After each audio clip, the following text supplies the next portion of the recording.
The champagne glass trembled in my hand as Marcus's laughter echoed across the charity gala, his voice cutting through the elegant chatter like a blade. "Oh, Claire's still playing with her computer doodles in the garage," he announced to the circle of Millbrook Heights' most influential residents, his tone dripping with the kind of condescension that makes your stomach clench. "Before we jump back in, tell us where you're tuning in from. And if this story touches you, make sure you're subscribed, because tomorrow I've saved something extra special for you." She calls it digital art. I call it expensive therapy. The group erupted in polite chuckles, their eyes flickering toward me with that particular blend of pity and amusement reserved for wives whose hobbies are deemed embarrassingly trivial. What they didn't know, what Marcus didn't know, was that I had spent the entire morning finalizing the sale of my digital art collection to a consortium of international collectors for $52 million. The contracts were signed, the wire transfers were pending, and in less than 24 hours, my little hobby would make us wealthier than everyone in this room combined. The evening had started like so many others in our perfectly curated life in Millbrook Heights. Marcus had insisted we attend the annual Grandview Country Club charity gala, not out of any genuine philanthropic impulse, but because the right people would be there. As a senior vice president at Pinnacle Financial, he treated every social gathering as a strategic networking opportunity, and I had long since accepted my role as the well-dressed, appropriately supportive wife who smiled at the right moments and never said anything too interesting. I had chosen my outfit carefully that morning, a midnight blue silk dress that complemented my auburn hair without being too attention-grabbing. After 15 years of marriage to Marcus, I had perfected the art of being noticed just enough to reflect well on him, but never so much that I might overshadow his carefully cultivated image as Millbrook Heights' rising financial star. The Grandview Country Club's ballroom was a monument to understated wealth, with its crystal chandeliers, casting warm light over polished marble floors and tables draped in crisp white linens. The charity auction for the Children's Hospital was the social event of the season, drawing together everyone who mattered in our insular world of manicured lawns and seven-figure homes. I had been standing near the silent auction tables, examining a watercolor painting donated by a local artist, when Marcus approached with his usual entourage of colleagues and their wives. David Thompson, a real estate mogul with interests in commercial properties, was gesticulating expansively about his latest acquisition. Stephanie Walsh, whose husband ran the largest law firm in the county, was nodding along while checking her phone with practiced subtlety. "Claire's been keeping herself busy with her art projects," Marcus said, sliding his arm around my waist with the possessive casualness that had become his signature gesture at public events. The way he said, "art" projects made it sound like I was finger painting in kindergarten, rather than creating what I knew to be sophisticated digital compositions. "How wonderful," Stephanie replied, with the kind of hollow enthusiasm reserved for conversations about other people's hobbies. "What sort of art do you create?" Before I could answer, Marcus jumped in with the explanation he had rehearsed countless times. "Digital stuff, mostly. She's got this whole setup in the garage with computers and drawing tablets. Very modern, very complicated." He chuckled as though my work was an amusing technological curiosity, rather than something requiring genuine skill or creativity. "It's actually digital illustration and NFT creation," I said quietly, attempting to inject some accuracy into his dismissive summary. "I work primarily with vector graphics and blockchain technology to create unique digital assets." David Thompson's eyebrows rose slightly. "NFTs? Like those monkey pictures that were all over the news a few years ago?" "Similar technology, but my work focuses more on abstract compositions and interactive elements," I explained, feeling the familiar frustration of trying to describe my passion to people who had already decided it wasn't worth understanding. "Well, it keeps her out of trouble," Marcus said with another laugh, as though my artistic pursuits were equivalent to a child's preoccupation with toy blocks. "Better than spending money shopping, right?" The group laughed politely at his casual sexism, and I felt the familiar heat rise in my cheeks. This was the pattern we had fallen into over the past 3 years, ever since I had started seriously pursuing digital art. Marcus would introduce my work as a charming distraction. I would attempt to explain its actual complexity and value, and he would undercut my credibility with jokes that positioned him as the tolerant husband indulging his wife's silly hobby. What made it particularly painful was that Marcus hadn't always been this dismissive. When we first married, he had been genuinely supportive of my creative interests. I had been working as a graphic designer at a mid-sized marketing firm when we met, and he had seemed impressed by my portfolio and artistic sensibilities. But as his career advanced and our social circle became increasingly focused on traditional markers of success, he had grown embarrassed by my continued involvement in what he saw as a frivolous creative field. The shift had been gradual, but unmistakable. When I left my job 5 years ago to focus on freelance design work, he had been supportive, even encouraging. But when I transitioned into digital art and began exploring the emerging NFT market 3 years ago, his attitude changed. Suddenly my work wasn't real enough, wasn't prestigious enough, wasn't profitable enough to warrant serious consideration. "Has she sold any of her creations?" asked Amanda Rodriguez, whose husband owned a chain of upscale restaurants throughout the state.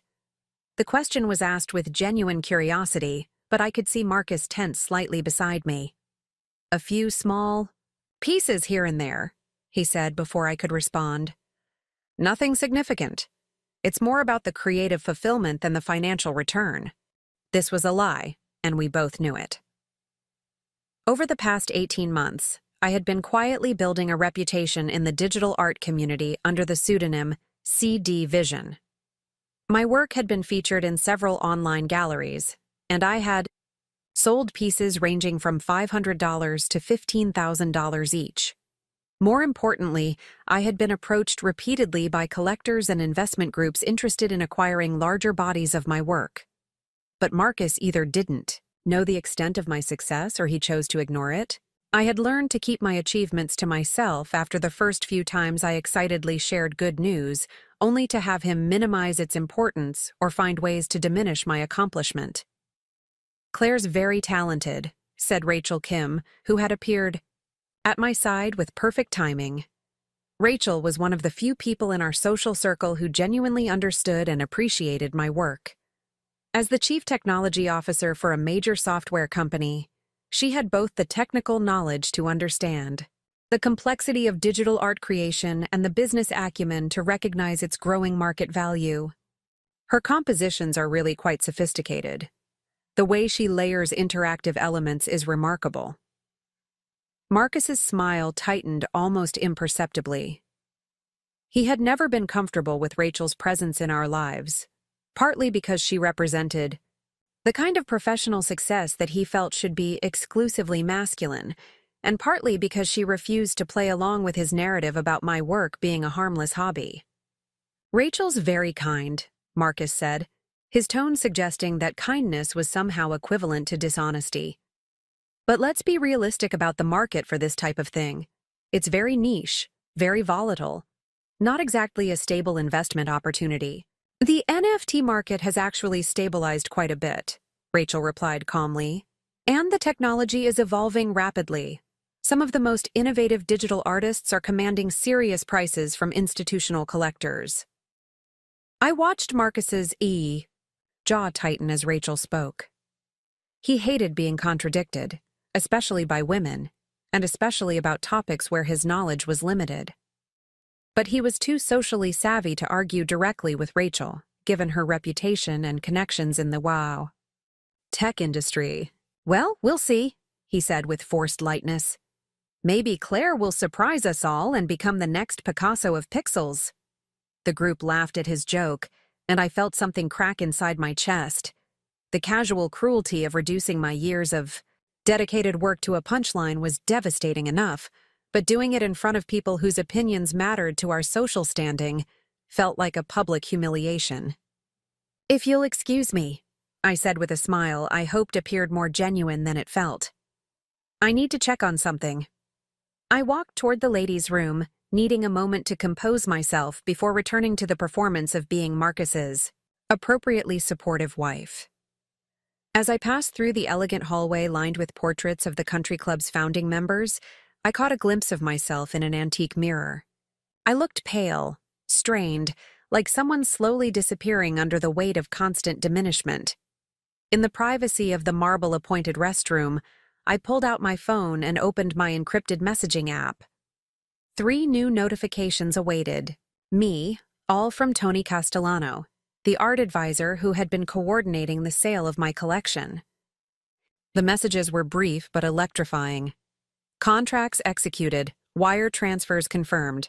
Congratulations, Claire. You're about to become very wealthy. Final number, 52R, $3 million. Press coverage scheduled for tomorrow morning. Ready to change your life? I stared at the screen, reading the messages 3 times before their reality fully sank in. $52 million. More money than Marcus made in a decade. More money than most of the people in that ballroom would see in their lifetimes.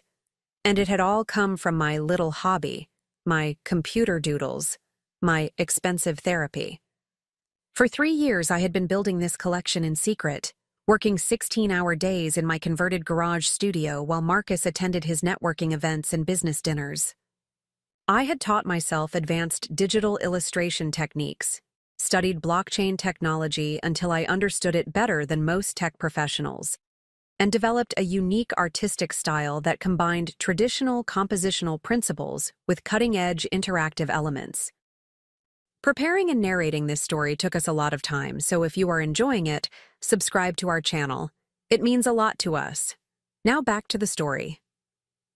The collection, titled Infinite Moments, consisted of 57 interconnected digital pieces that could be experienced individually or as a cohesive narrative journey. Each piece responded to viewer interaction in real time, creating unique experiences that could never be perfectly replicated. The technological innovation alone had taken me 18 months to develop, working with programmers and digital artists from around the world. More importantly, the collection had meaning. Each piece explored themes of human connection, isolation, and the search for authentic identity in an increasingly digital world. The interactive elements weren't just technical showpieces. They were integral to the emotional experience of the work. Viewers could influence color palettes, reveal hidden layers of imagery, and even contribute to the evolution of certain pieces over time. The art world had taken notice. Infinite Moments had been featured in Art Forum, Digital Arts Magazine, and the Contemporary Art Review. Collectors had been circling for months, and the final bidding war had involved museums, private collectors, and technology companies from 3 continents. But Marcus knew none of this. He thought I spent my days making pretty pictures on the computer, occasionally selling one for a few $100s to friends who felt sorry for me. He had no idea that I had been invited to speak at digital art conferences, that my work was being studied in university programs, or that I had become something of a legend in the international NFT community. I had kept it secret, partly out of self-protection. After years of having my achievements minimized and my ambitions mocked, I had learned to shield my successes from Marcus's tendency to diminish anything that might threaten his position as the primary breadwinner and decision-maker in our relationship. But I had also kept it secret because I wanted to be absolutely certain of my success before revealing it. Now, with the contracts signed and the money transferred, that certainty had arrived. I returned to the ballroom feeling like I was walking through a different world. The same people were having the same conversations, but everything looked different through the lens of my secret knowledge. Marcus was still holding court near the bar, regaling David Thompson and several other men with some story about a difficult client. He caught my eye and waved me over with the casual assumption that I would immediately comply. "There she is," he said as I approached. "We were just talking about the Peterson account. David was asking about the financial modeling work we did for their expansion project." I nodded politely while David launched into a detailed explanation of commercial real estate trends. As he spoke, I found myself calculating how my newfound wealth compared to the projects and deals that dominated their conversations. David's biggest transaction last year had been a $40 million office complex. Marcus's most successful client had assets worth roughly $30 million. These were the achievements that defined success in their world, and tomorrow morning, my little hobby would eclipse them all. "Claire's probably dying of boredom listening to us talk shop," Marcus said with mock sympathy. "Why don't you tell David about your latest art project? What was it you were working on this week?"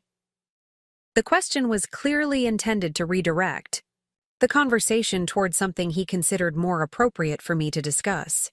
Something harmless, decorative, irrelevant to the serious business matters that occupied the men's attention. "Actually," I said, feeling a strange calm settle over me, "I've been working on something quite significant. The biggest project of my career, actually." Marcus looked pleased, probably assuming I was finally ready to share some appropriately modest creative endeavor that would confirm his narrative about my harmless artistic pursuits. "It's a digital art collection that I've been developing for the past 3 years," I continued. 57 interconnected pieces using proprietary interactive technology. Tomorrow morning, the sale will be announced in the art press. "That sounds fascinating," David said with polite interest. "Local gallery?" "International consortium," I replied. "Museums, private collectors, and technology companies from around the world." Marcus's smile faltered slightly. This wasn't the kind of small-scale local sale he had been expecting me to describe. "Wonderful," Stephanie said. "What sort of price range do these digital pieces typically sell for?" I paused, looking directly at Marcus as I spoke. "This particular collection sold for $52.3 million. The silence that followed was profound. David's wine glass paused halfway to his lips. Stephanie's phone slipped slightly in her suddenly nerveless fingers. Marcus's face went through a remarkable transformation, cycling from confusion to disbelief to something approaching horror as the implications of my words sank in. "52 million?" David repeated slowly, as though he might have misheard. "Million," I confirmed. "The contracts were finalized this morning. The wire transfers are processing as we speak." Marcus was staring at me with an expression I had never seen before. It was the look of someone watching their entire worldview collapse in real time. For 15 years, he had been the successful one, the breadwinner, the person whose achievements mattered. I had been the supportive wife, the creative hobbyist, the person whose contributions were decorative rather than substantial. In a single moment, that entire dynamic had been obliterated. My little hobby had generated more wealth than Marcus would earn in his entire career. My computer doodles had made us richer than anyone in this room. My expensive therapy had just become the defining financial achievement of our family's life. The conversation around us had stopped entirely. Other groups were beginning to notice the unusual silence and the expressions of shock on the faces around me. Word was spreading through the ballroom with the kind of rapid efficiency that only exists in insular social communities where everyone knows everyone else's business. "I think," I said quietly, setting down my champagne glass with steady hands, "we need to talk." The drive home from the Grandview Country Club passed in absolute silence. Marcus gripped the steering wheel of his Mercedes with white knuckles. His jaw clenched so tightly I could see the muscle twitching beneath his skin. The elegant neighborhoods of Millbrook Heights rolled past our windows like scenes from someone else's life, their manicured perfection suddenly feeling fragile and temporary. I stared out at the familiar landscape, remembering the day we had first driven through these streets 15 years ago. Young and optimistic and certain that we were building something meaningful together. Marcus had just been promoted to senior analyst at Pinnacle Financial, and we were house hunting with the kind of excitement that comes from believing your life is unfolding exactly as it should. The Victorian house on Elm Street had been our dream home then, with its wraparound porch and mature oak trees and the detached garage that Marcus had promised I could convert into an art studio someday. That someday had arrived 3 years ago, when I finally claimed the space and began the work that would change everything. Marcus pulled into our driveway and sat motionless for a long moment, staring at the garage where I had spent thousands of hours building my secret empire. The building looked innocent enough from the outside, painted the same crisp white as the main house, with flower boxes beneath the windows that I maintained to keep up appearances. No one would guess that behind those modest walls lay the most sophisticated digital art studio in the tri-state area. $52 million, he said finally, his voice hollow and strange. It was the first time either of us had spoken since leaving the country club. 52.3 million, I corrected gently. He turned to look at me then, and I saw something in his expression that I had never seen before. Fear. Not just surprise or confusion, but genuine terror at the implications of what I had revealed. "How is that possible?" he asked. "You work on a computer in the garage. You make pictures." I unbuckled my seatbelt and turned to face him fully. After years of hiding, minimizing, and allowing him to diminish my work, I was finally ready to tell him the complete truth. "I don't just make pictures, Marcus. I create interactive digital experiences using proprietary technology that I developed myself. The pieces respond to viewer input in real time, creating unique, unrepeatable, artistic moments. The technical innovation alone represents 3 years of 18-hour days and collaboration with programmers and digital artists from around the world." He stared at me as though I was speaking a foreign language. "But you never said. I thought it was just a hobby."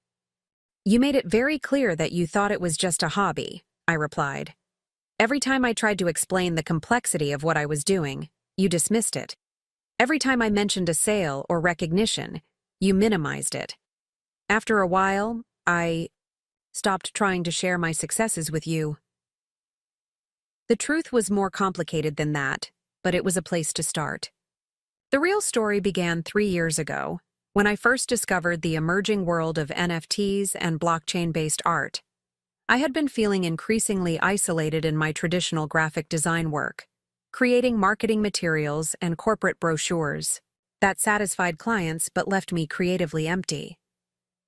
I had stumbled across an article about digital artists selling their work for thousands of dollars using something called non-fungible tokens. The technology was new, controversial, and completely fascinating.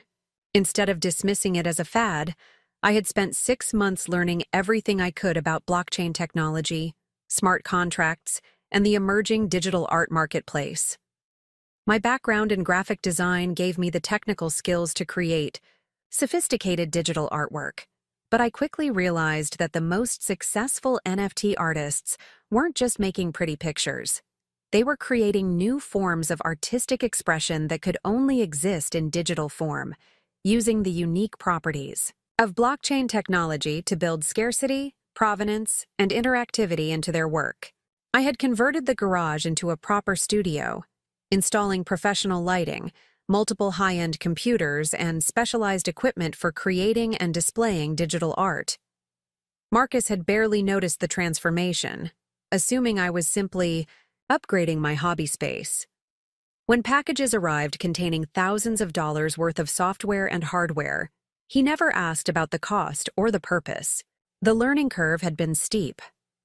I had taught myself programming languages, studied color theory and composition with the intensity of a graduate student, and connected with digital artists and collectors around the world through online communities and virtual galleries.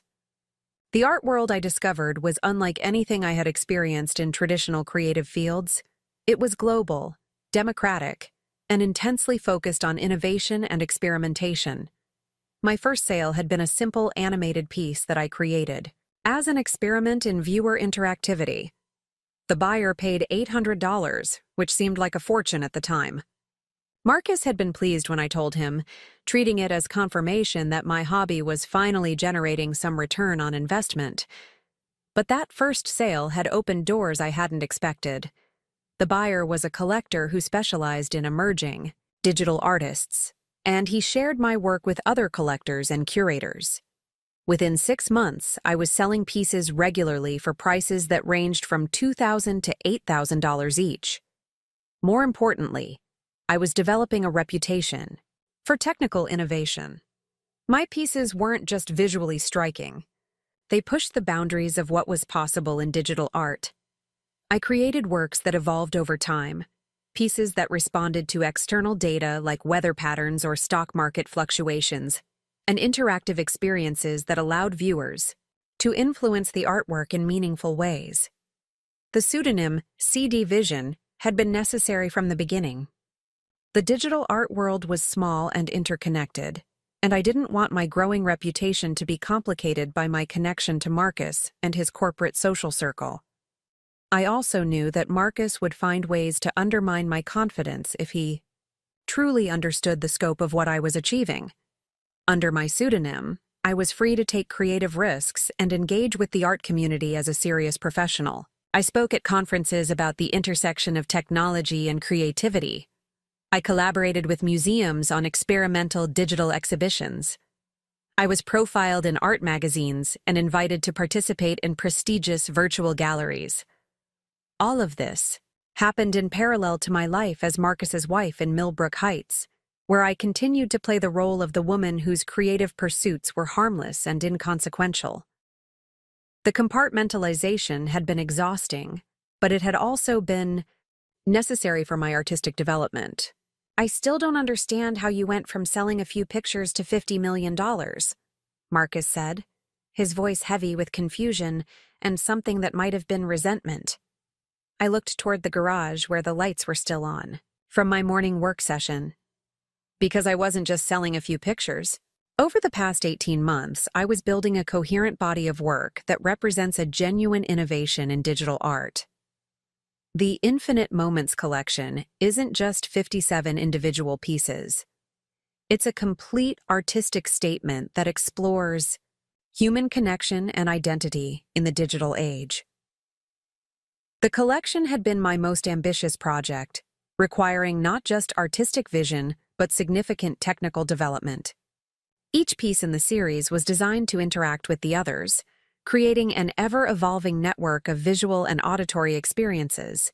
Viewers could influence individual works, but their actions also affected the entire collection, creating a living artwork that could never be fully experienced the same way twice. The technical challenges had been immense. I had worked with blockchain developers to create smart contracts that governed the interactions between pieces. I had collaborated with sound designers to create audio elements that responded to visual changes. I had even developed new file formats that could preserve the interactive elements while ensuring the long-term accessibility of the work. But the technology was only the foundation.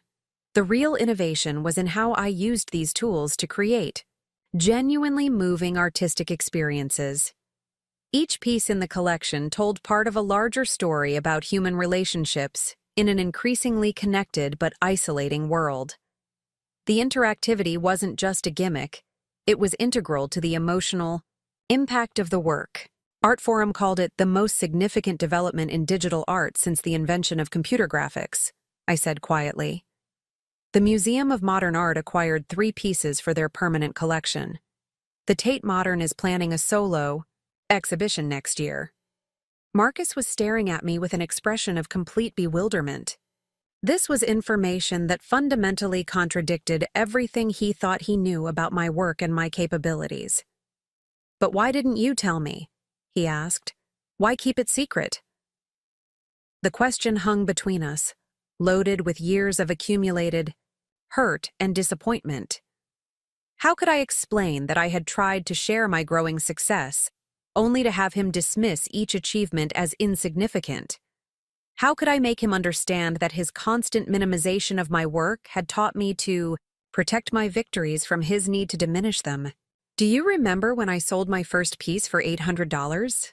I asked. He nodded uncertainly. "You said it was nice that my hobby was finally paying for itself. When I sold a piece for $5,000 6 months later, you said, "It was probably a fluke." When I was invited to speak at the Digital Art Symposium in New York, you said it was probably just because they needed to fill time slots. Each memory was sharp and clear. Moments when I had reached for his support and enthusiasm only to have my achievements reduced to accidents or anomalies.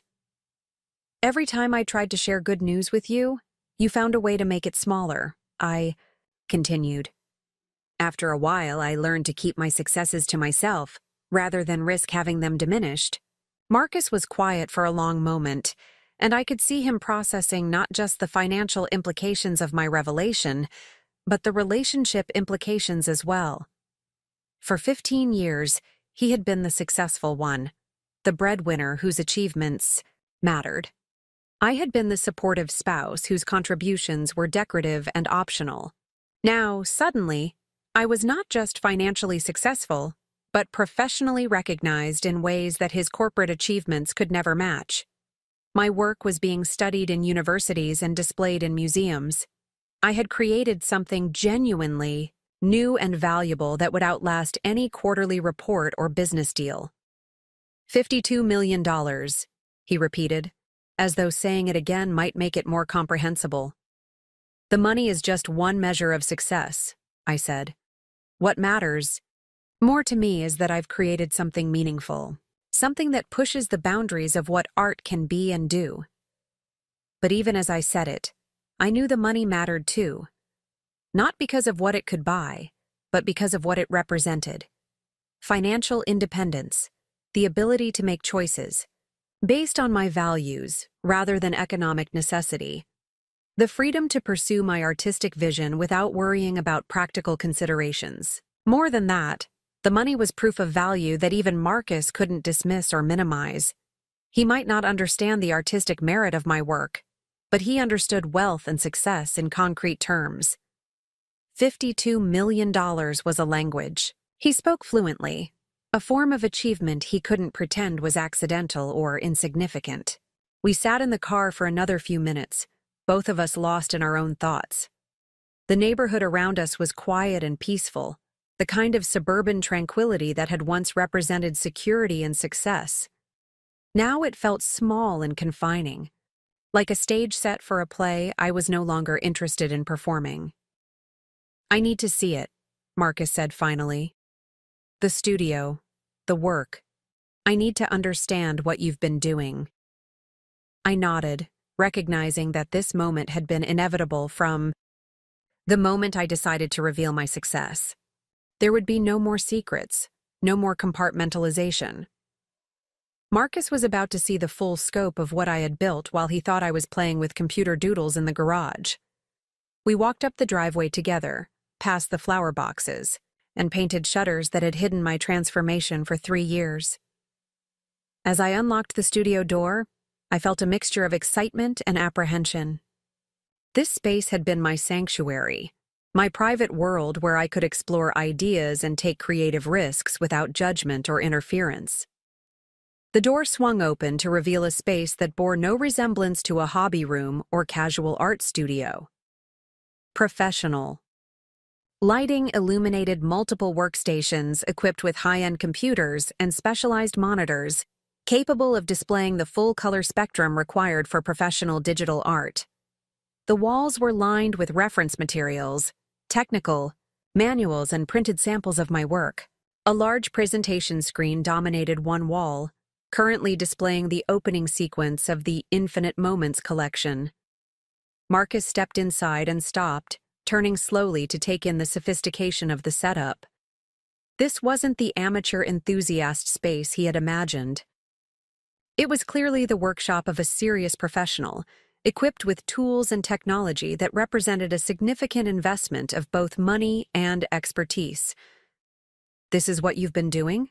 he asked, his voice barely above a whisper. I moved to the main computer and began pulling up files, showing him pieces from the collection that had just sold. On the large monitor, colors shifted and flowed in response to my input, creating patterns that seemed to breathe and pulse with their own internal rhythm. Each piece is essentially a computer program designed to create unique visual experiences.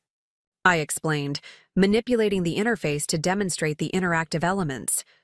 But instead of serving a utilitarian function, the programs are designed to evoke emotional responses and explore philosophical questions about consciousness, connection, and identity.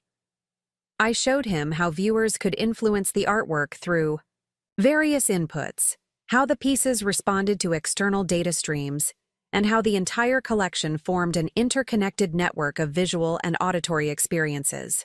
The technical complexity was staggering, representing thousands of hours of programming and artistic development. "I don't understand any of this," Marcus said, but his tone had changed. The dismissiveness was gone, replaced by something approaching awe.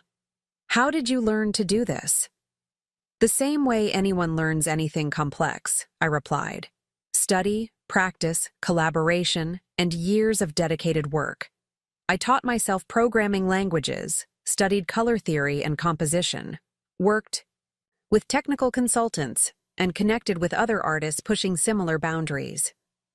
As I spoke, I realized that this was the conversation I had wanted to have with him for 3 years. Not the defensive explanations of why my work mattered, but the excited sharing of technical breakthroughs and creative discoveries. The chance to show him the depth and sophistication of what I had been building. But it had taken $52 million to get his attention. Marcus spent the next hour asking questions and watching demonstrations, his corporate mind clearly struggling to process the artistic and technical complexity of what I had created. He understood business metrics and financial projections, but the idea of art as both creative expression and technological innovation was foreign to his worldview. "The buyers," he said finally. "Who pays $50 million for computer files?" I pulled up the documentation from the sale, showing him the list of acquiring institutions and private collectors.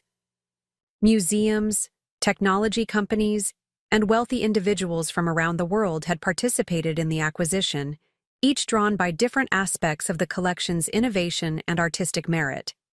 "The same people who pay millions for paintings and sculptures," I said. "The difference is that digital art represents the future of creative expression.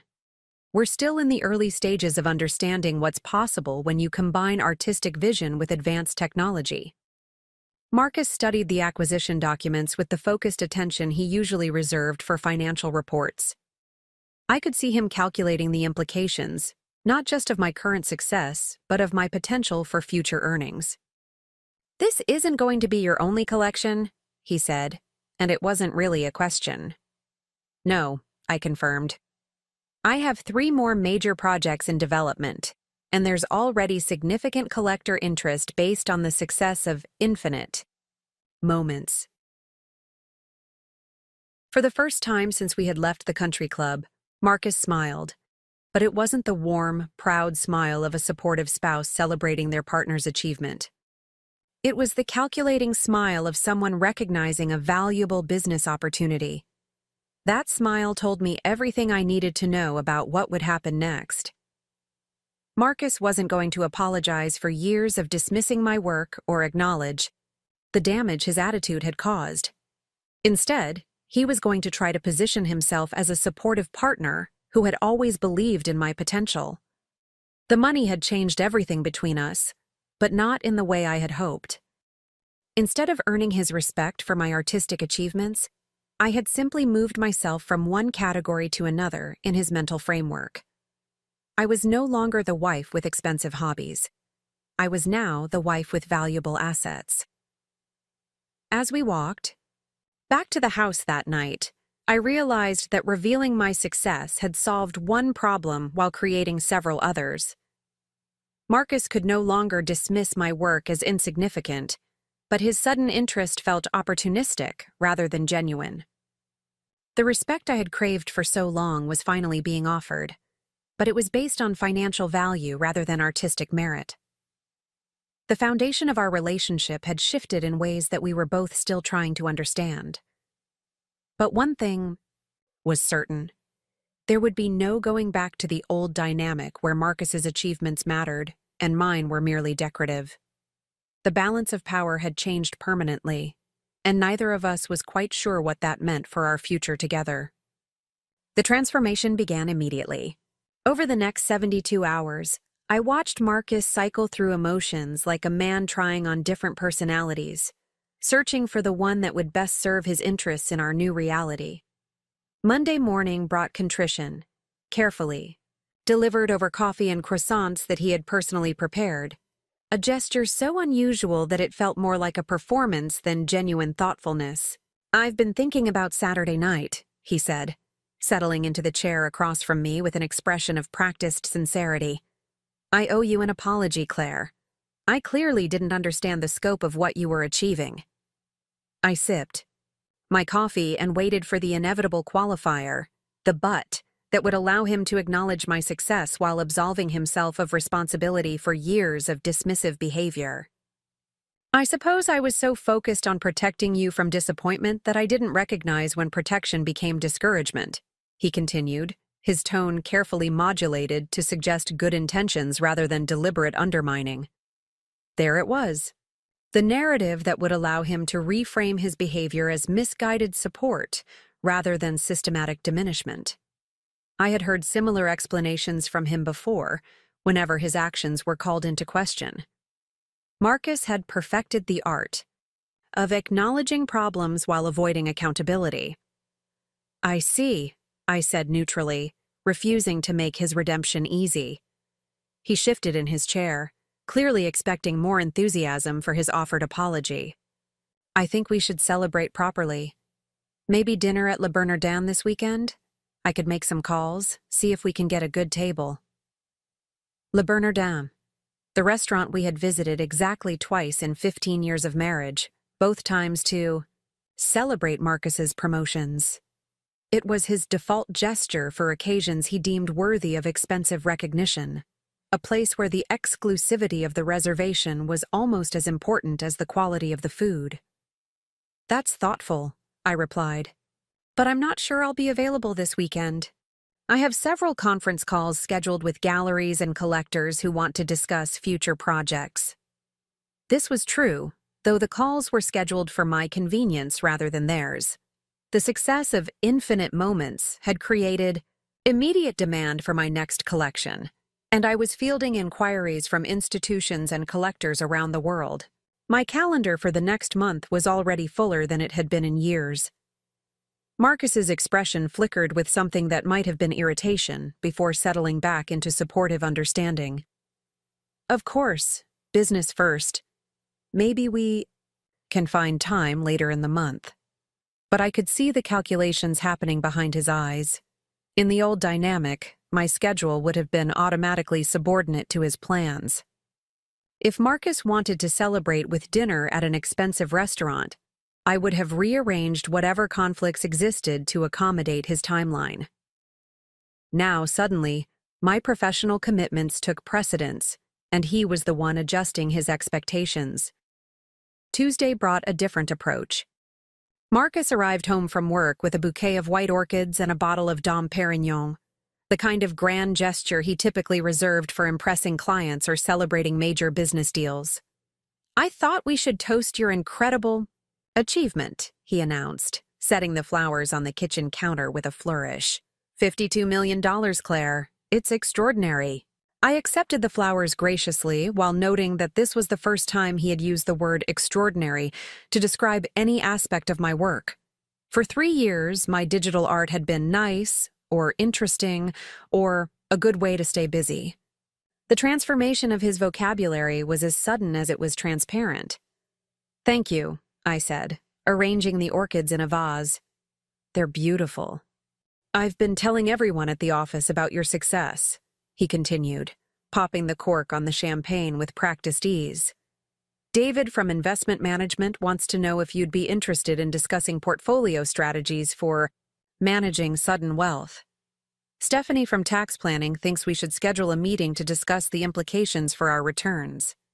I paused in my flower arranging, recognizing the familiar pattern of Marcus inserting himself into situations where he might claim some credit or control. Within 48 hours of learning about my success, he was already positioning himself as my financial advisor and career manager.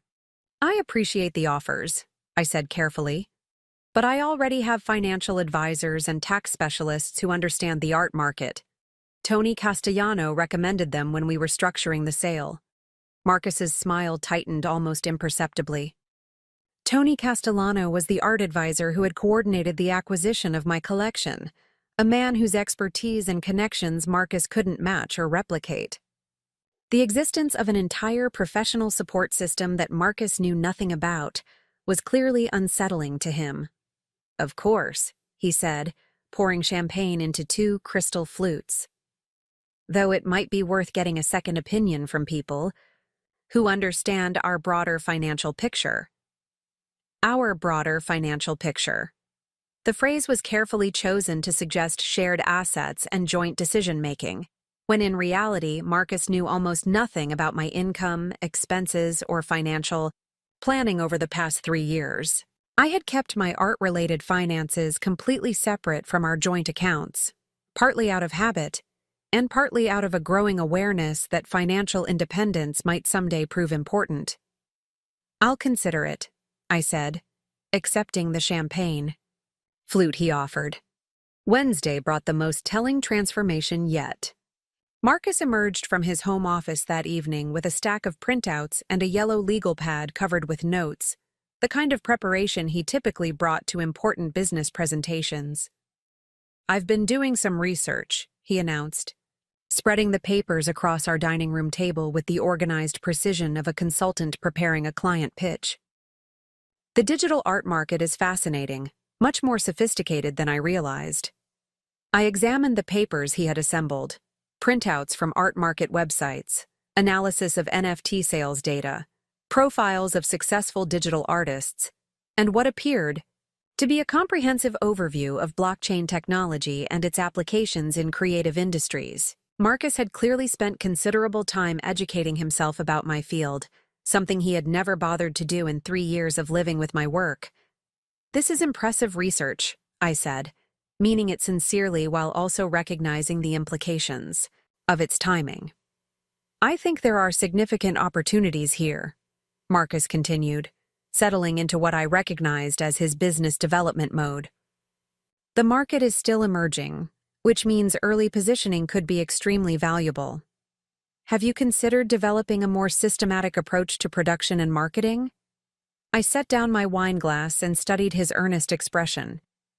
"What kind of systematic approach?" "Well, look at this," he said, pointing to a chart showing NFT sales volumes over the past year. "There are clear patterns in what sells and what doesn't. Price points, artistic styles, marketing strategies.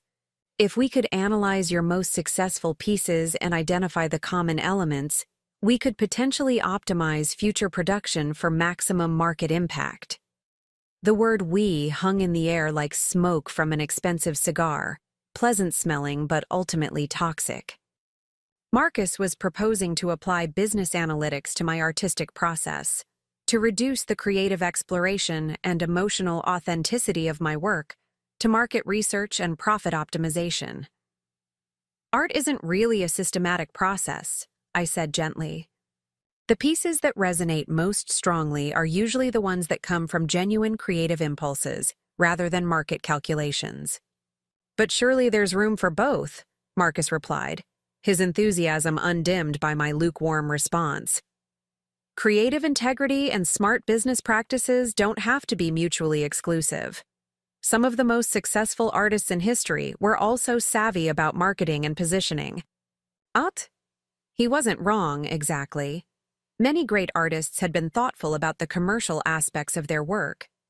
But Marcus's sudden interest in optimizing my artistic production felt less like supportive partnership and more like a hostile takeover attempt.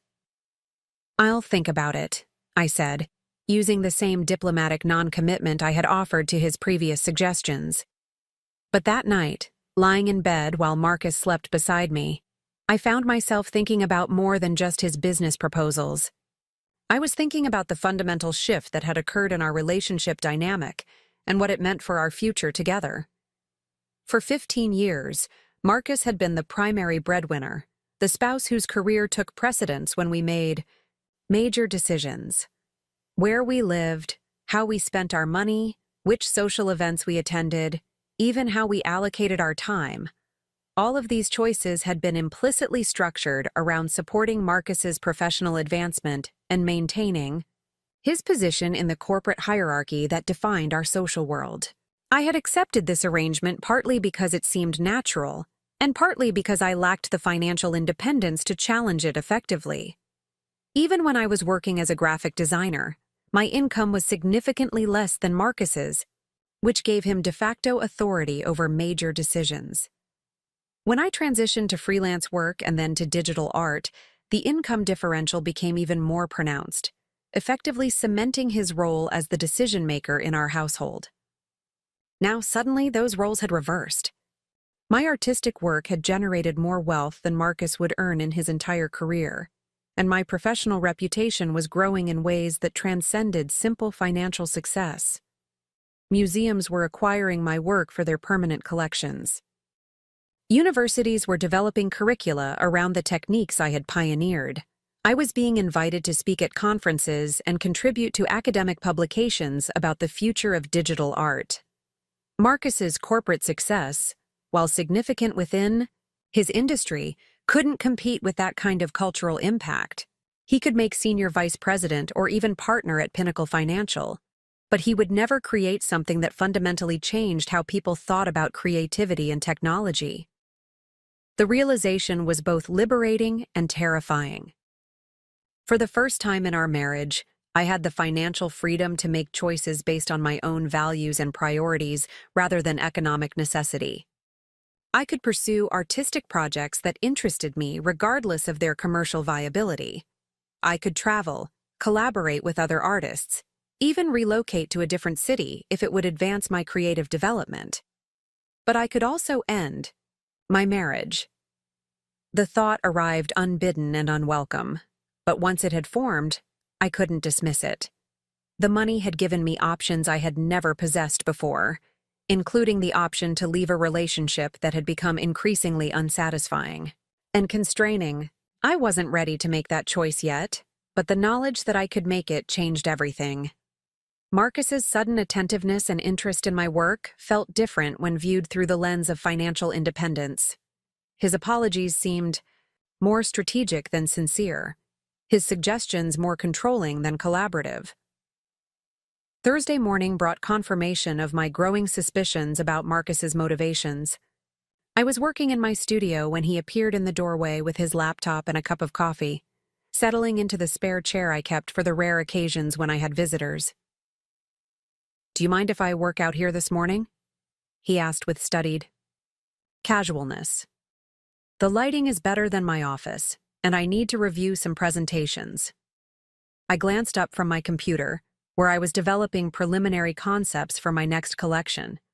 Marcus had never shown any interest in spending time in my studio, had barely set foot in the space until 3 days earlier. His sudden desire to work alongside me felt less like companionship and more like surveillance. "Of course," I said, curious to see what he was actually planning to do. For the next hour, Marcus made a show of working on his laptop while periodically asking questions about my process, my technology, and my plans for future projects. The questions were casual and apparently innocent, but I recognized the pattern from his business development work. He was conducting research, gathering information that could be useful for his own purposes. "The interactive elements are particularly impressive," he said during one such interruption. "Have you considered licensing the technology to other artists or institutions?" I saved my work and turned to face him directly. "Marcus, what are you really doing here?" He looked up from his laptop with an expression of innocent confusion. "I'm working and learning about your process. I thought you'd appreciate the interest." "Your interest seems very focused on the commercial applications of my work," I observed. Are you planning to propose some kind of business partnership? Marcus closed his laptop and leaned back in his chair, apparently recognizing that subtlety was no longer serving his purposes. I think there are opportunities here that you might not be seeing. Your artistic vision is extraordinary, but business development isn't your area of expertise. We could be a powerful team if we combined your creative talents with my strategic thinking. There it was, the proposal I had been expecting since Tuesday night, delivered with the confidence of someone who believed he was offering me something valuable rather than trying to claim ownership of my success. What kind of partnership did you have in mind?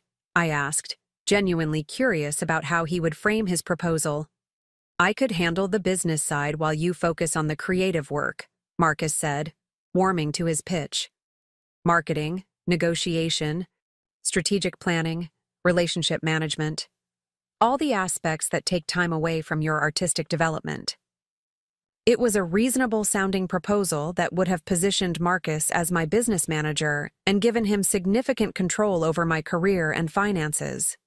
From his perspective, it probably seemed like a generous offer to share his expertise and connections for our mutual benefit.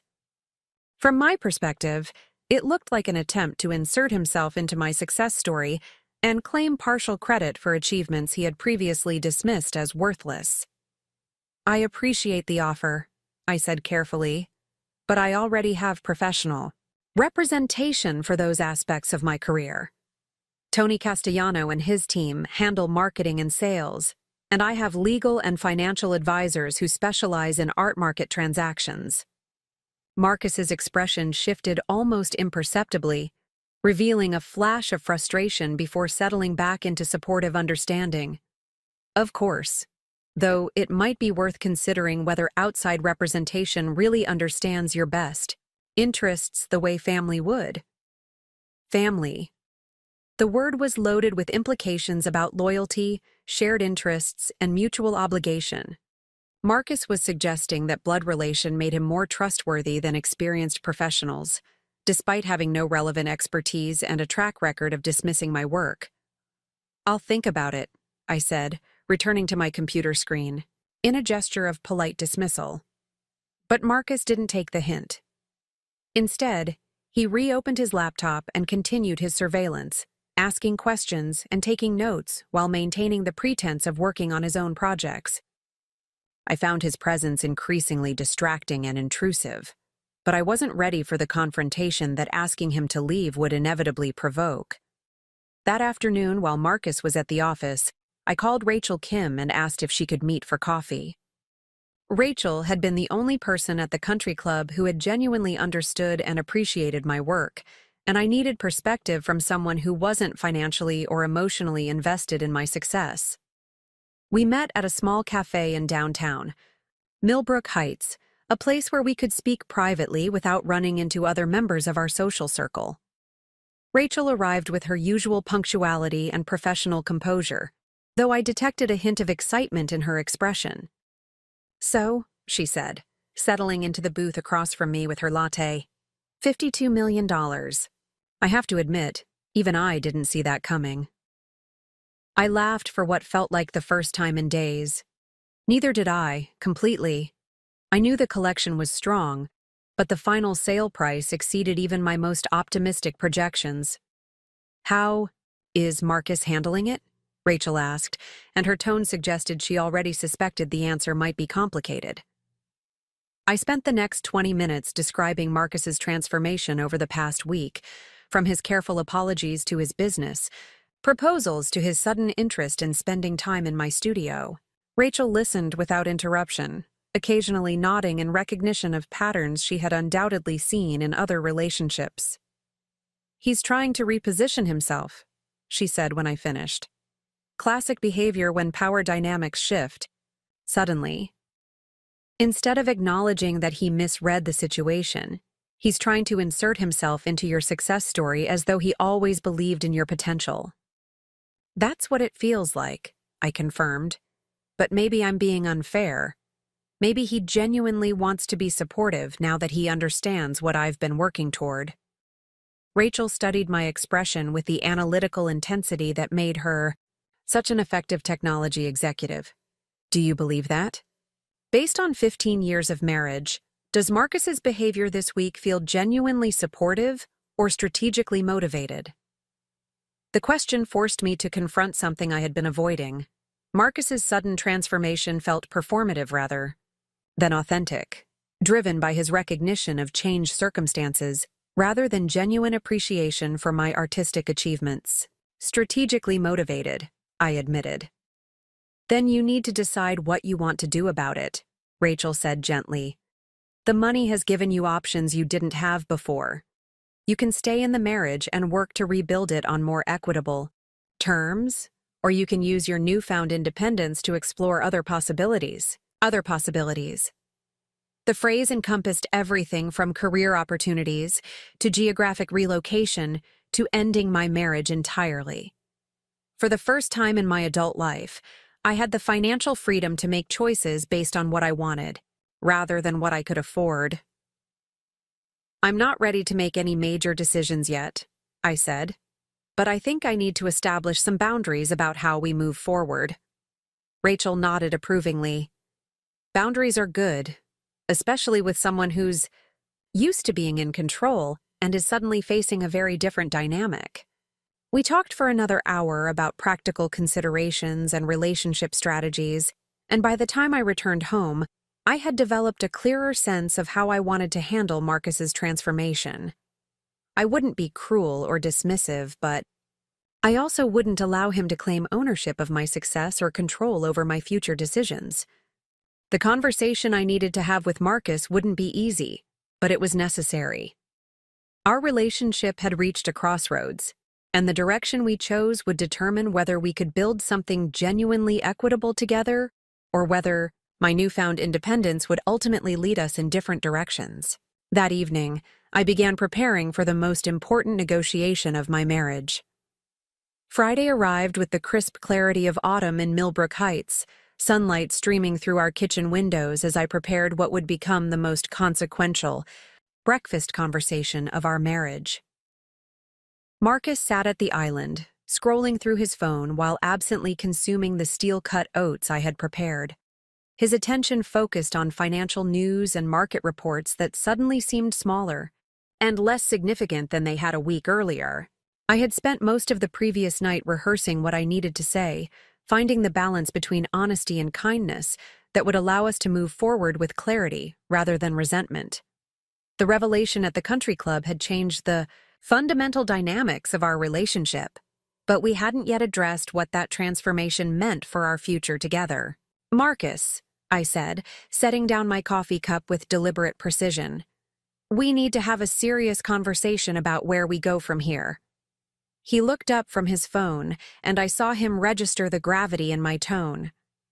Over 15 years of marriage, he had learned to recognize the difference between casual discussion and significant dialogue, and something in my expression clearly signaled that this would be the latter. Of course, he said, setting aside his phone and giving me his full attention for the first time in days. What's on your mind? I had decided to begin with appreciation rather than criticism, to acknowledge the positive aspects of our relationship, before addressing the problems that needed to be resolved. I want you to know that I value what we've built together, I began, choosing my words carefully. 15 years of marriage means something, and I don't want to dismiss the good things. We've shared simply because we're facing some challenges now. Marcus nodded, though I could see tension gathering in his shoulders as he prepared for whatever criticism might follow my diplomatic opening. But I also need you to understand that something fundamental has changed between us, I continued. Not just because of the money, but because of how the past week has revealed some patterns in our relationship that I can no longer ignore. What kind of patterns? He asked, though his defensive tone suggested he already suspected where this conversation was heading. I took a breath and committed to complete honesty. For 3 years, I tried to share my growing success with you. Small victories at first, then larger ones. Each time, you found ways to minimize my achievements or dismiss them as accidents or flukes. You trained me to stop expecting support or enthusiasm from you, so I learned to protect my successes by keeping them private. Marcus opened his mouth to respond, but I held up a hand to indicate I wasn't finished. Now that the financial success is too large to dismiss or minimize, you've suddenly become interested in my work. But your interest seems focused on how you can benefit from it rather than celebrating what I've accomplished independently. That's not fair, Claire, Marcus said, his voice carrying the wounded tone he typically used when his motives were questioned. I made mistakes in how I responded to your work, but I'm trying to be supportive now. I thought you'd want me to take an interest. I do want you to take an interest, I replied. But the interest needs to be genuine, not strategic.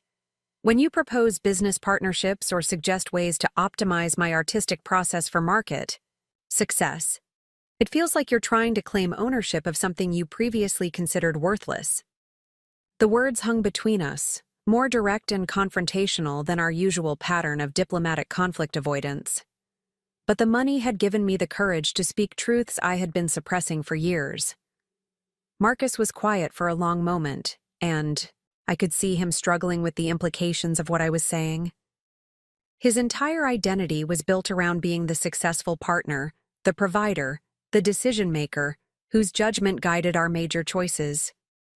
My sudden financial independence threatened all of those roles simultaneously. "What do you want from me?" he asked finally. "I want you to acknowledge that you were wrong about my work," I said. "Not just mistaken or protective, but genuinely wrong in your assessment of its value and potential. I want you to recognize that your dismissive attitude caused real damage to our relationship and to my confidence as an artist." Marcus stared into his coffee cup, his jaw working as he processed my request. Admitting error had never been one of his strengths, particularly when the admission would require acknowledging that his judgment had been seriously flawed. "And I want you to understand that moving forward, my career decisions will be mine to make," I continued. "I appreciate your interest in being helpful, but I won't be accepting your business proposals or management suggestions. I have professional advisors who understand the art market, and I'm capable of making strategic decisions about my own work." This was the heart of the matter, the establishment of boundaries that would allow us to rebuild our relationship on more equitable terms. Marcus could choose to accept these new parameters or reject them, but he couldn't pretend they didn't exist. "So, where does that leave us?" Marcus asked, and for the first time since Saturday night, his voice carried genuine vulnerability rather than calculated charm. "That depends on what you choose to do with this information," I replied.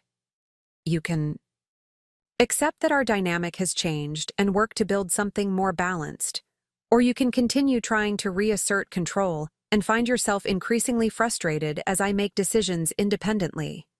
Marcus was quiet for several minutes, staring out the kitchen window at the garden where I had spent countless hours thinking through artistic problems and creative challenges. When he finally spoke, his voice was carefully controlled. "You're right about some things," he said slowly. "I didn't understand what you were building, and I probably discouraged you when I should have been supportive, but I'm not sure you're being fair about my motivations now." "Explain what you mean," I said, genuinely curious about his perspective. "When someone you love suddenly achieves extraordinary success, it's natural to want to be part of that success," Marcus said. "Not to claim credit, but to contribute in whatever way you can. Maybe I went about it wrong, but the impulse came from wanting to share in your achievement, not control it." It was a more thoughtful response than I had expected, and I could hear genuine emotion beneath his careful phrasing. But it also revealed the fundamental misunderstanding that would need to be addressed before we could move forward. "The problem is that you want to share in the success without having shared in the struggle," I said gently. "For 3 years, I worked 18-hour days, taught myself new technologies, connected with artists and collectors around the world, and built a reputation entirely on my own. You didn't just fail to support that process. You actively undermined my confidence by dismissing it as unimportant." Marcus flinched at the directness of my assessment, but he didn't argue with its accuracy. Now that the work has proven valuable, you want to become my partner and advisor, I continued. But partnership requires mutual respect and shared sacrifice, not just shared benefits. You can't skip the hard parts and show up for the rewards. So what are you saying? Marcus asked. That there's no path forward for us? I'm saying that if you want to be part of my success going forward, you need to earn that privilege through genuine support and respect for my autonomy, I replied. Not through business proposals or management strategies, but through acknowledging my capabilities and trusting my judgment. We talked for another hour, working through the practical implications of our changed dynamic. Marcus would stop proposing business partnerships and strategic interventions. I would make my own decisions about future projects, representation, and career direction. We would both work to rebuild trust and communication, but on the understanding that our relationship was now between equals rather than between a primary breadwinner and a dependent spouse. It wasn't a complete resolution, but it was a foundation for moving forward. Marcus agreed to the boundaries I had established, though I could see him struggling with the loss of control and influence that those boundaries represented. For my part, I committed to being open about my work and decisions while maintaining my right to make choices independently. The conversation concluded with a tentative peace rather than a triumphant reconciliation, but it felt like progress nonetheless. We had addressed the fundamental issues directly rather than allowing them to fester beneath the surface of polite accommodation. That afternoon, while Marcus was at the office, I received a call that would test our new understanding sooner than expected. Tony Castellano was calling with news about an opportunity that would require a significant decision about my future direction. "Claire, I hope you're sitting down," Tony said, his voice carrying the excitement of someone delivering extraordinary news. "I just received a call from the Guggenheim. They want to discuss a major solo exhibition for next year, potentially your largest showing to date." I felt my pulse quicken as Tony described the proposal. The Solomon R. Guggenheim Museum was offering me a 6-month solo exhibition that would occupy their entire contemporary gallery space. The show would feature not only existing works, but also several new pieces created specifically for the museum's unique architecture. It would be accompanied by a major catalog, an educational program, and international publicity that could establish me as one of the most important digital artists of my generation. "The timeline is aggressive," Tony continued. "They want to finalize the agreement within 2 weeks, and the new pieces would need to be completed within 8 months. It would require an enormous commitment of time and energy, but the career impact would be transformational." I spent 20 minutes discussing the details with Tony, exploring the technical requirements, the creative opportunities, and the logistical challenges of such an ambitious project. By the time we concluded the call, I knew I wanted to accept the exhibition offer, but I also knew it would require significant changes to my life and schedule. The Guggenheim project would demand my complete artistic focus for the better part of a year. I would need to travel frequently for planning meetings and technical consultations. I might even need to relocate temporarily to New York to oversee the installation and opening events. It was exactly the kind of career-defining opportunity that Marcus and I would have discussed extensively under our old dynamic, with his input weighing heavily in my decision-making process. Under our new arrangement, however, the choice was mine to make independently. When Marcus returned home that evening, I was already deep into preliminary sketches for the Guggenheim pieces, exploring how my interactive digital work might respond to the museum's famous spiral architecture. He found me in the studio, surrounded by reference materials and technical specifications, working with the kind of focused intensity that had produced my most successful pieces. "Big project?" he asked, settling into the spare chair with genuine curiosity, rather than the investigative agenda that had characterized his recent visits to my workspace. "Potentially," I replied, saving my work and turning to face him. "The Guggenheim wants to do a major solo exhibition. 6 months. The entire contemporary gallery space. New pieces created specifically for their architecture. Marcus's eyebrows rose in recognition of the significance of such an offer. The Guggenheim was one of the most prestigious museums in the world, and a solo exhibition there would represent the kind of career achievement that most artists could only dream about. "That's incredible, Claire," he said, and for the first time in years, his enthusiasm seemed completely genuine. "When would it happen?"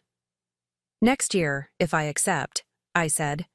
"The timeline is aggressive, and it would require significant changes to how I work and where I spend my time. I might need to be in New York for extended periods during the installation and opening." I watched Marcus process the implications of what I was describing. A year-long project that would require frequent travel and potentially temporary relocation represented exactly the kind of major life decision that we would have made together under our old arrangement. Now I was presenting it as information rather than seeking his permission or approval.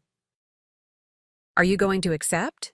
he asked, and I could hear him working to keep any hint of expectation or pressure out of his voice. "Yes," I said simply.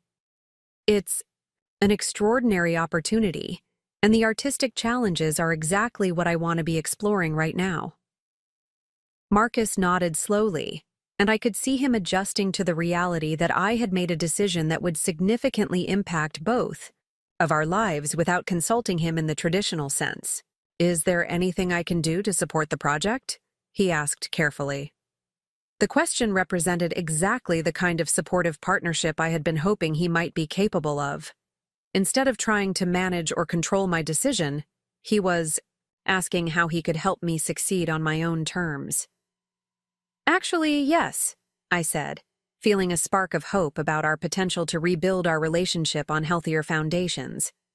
"The project will require a lot of travel and some irregular schedules. Having your support and understanding during that process would mean a great deal to me." "You have it," Marcus said without hesitation. "This is your moment, Claire. I want you to make the most of it." For the first time in days, his words felt completely sincere rather than strategically calculated. It was a small moment, but it suggested that Marcus might be capable of the genuine partnership I had been seeking. The evening proceeded with more ease and authentic communication than we had shared in months. Marcus asked thoughtful questions about the technical challenges of adapting my work to the Guggenheim space, and I found myself explaining my artistic vision with the enthusiasm I usually reserved for conversations with fellow artists or curators. As we prepared for bed that night, I felt cautiously optimistic about our ability to navigate this new phase of our relationship.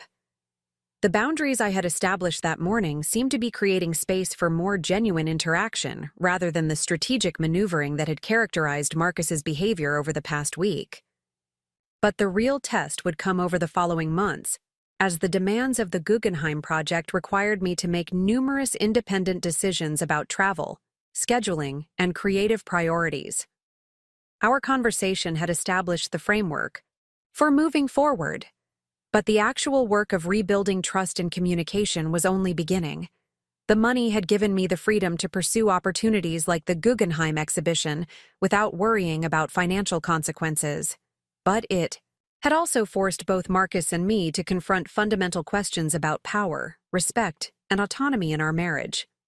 The answers to those questions would determine whether our relationship could evolve to accommodate my transformed circumstances, or whether my newfound independence would ultimately lead us in different directions.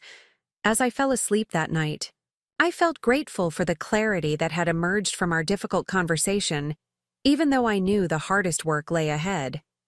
The revelation of my success had exposed problems that had been festering beneath the surface of our relationship for years, but it had also created opportunities for growth and change that hadn't existed before.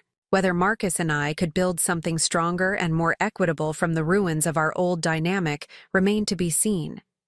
But for the first time in years, I felt hopeful about the possibility of authentic partnership based on mutual respect, rather than economic dependency.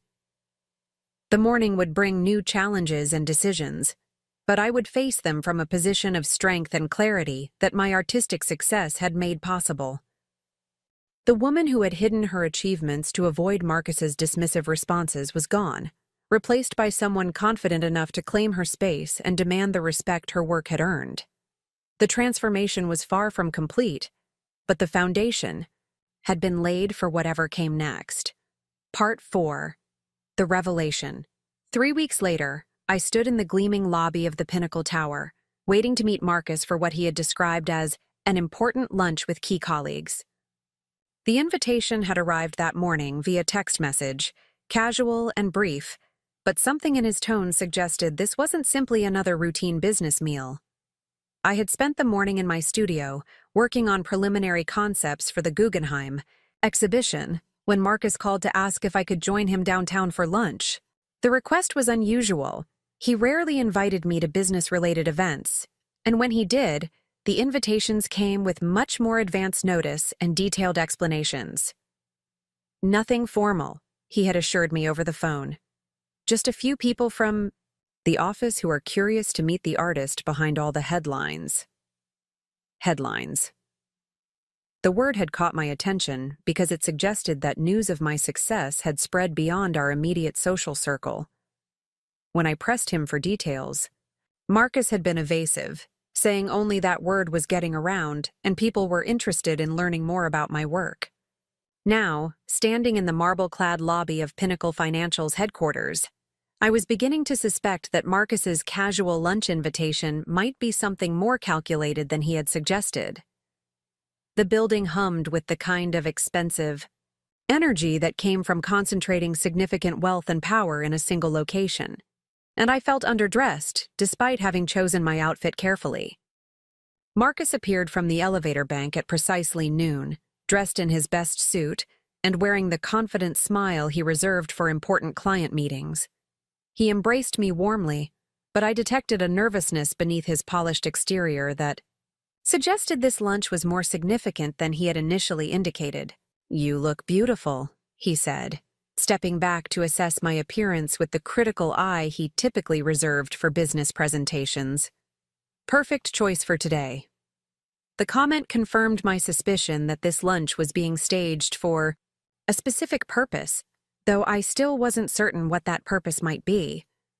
Marcus had clearly given thought to how I should be presented to whoever we were meeting, which suggested that my appearance at this lunch was intended to accomplish something beyond casual social interaction. "Who exactly are we meeting?" I asked as we walked toward the elevator. "Senior partners mostly," Marcus replied, his tone carrying the studied casualness that meant he was omitting important details. "People who have been following your success with great interest." The elevator carried us to the 37th floor, where Pinnacle Financial's executive dining room occupied a corner space with panoramic views of the city.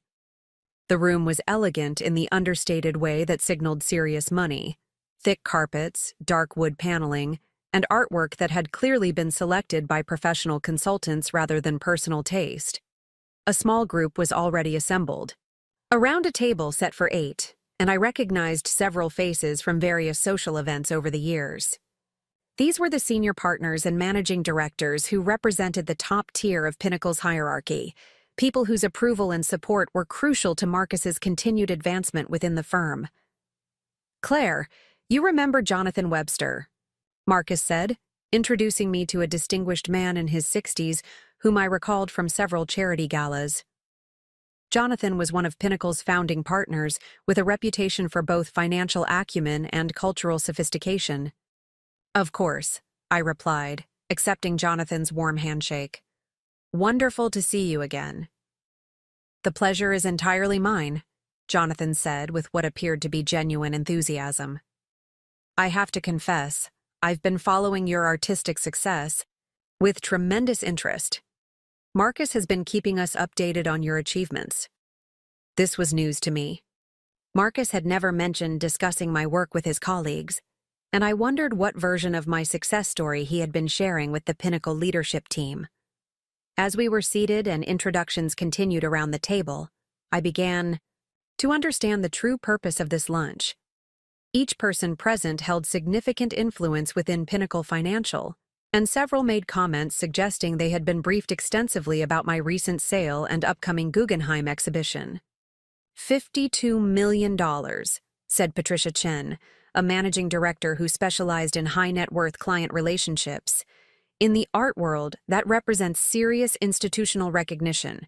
Museums and collectors don't invest at that level, unless they're confident about long-term cultural significance.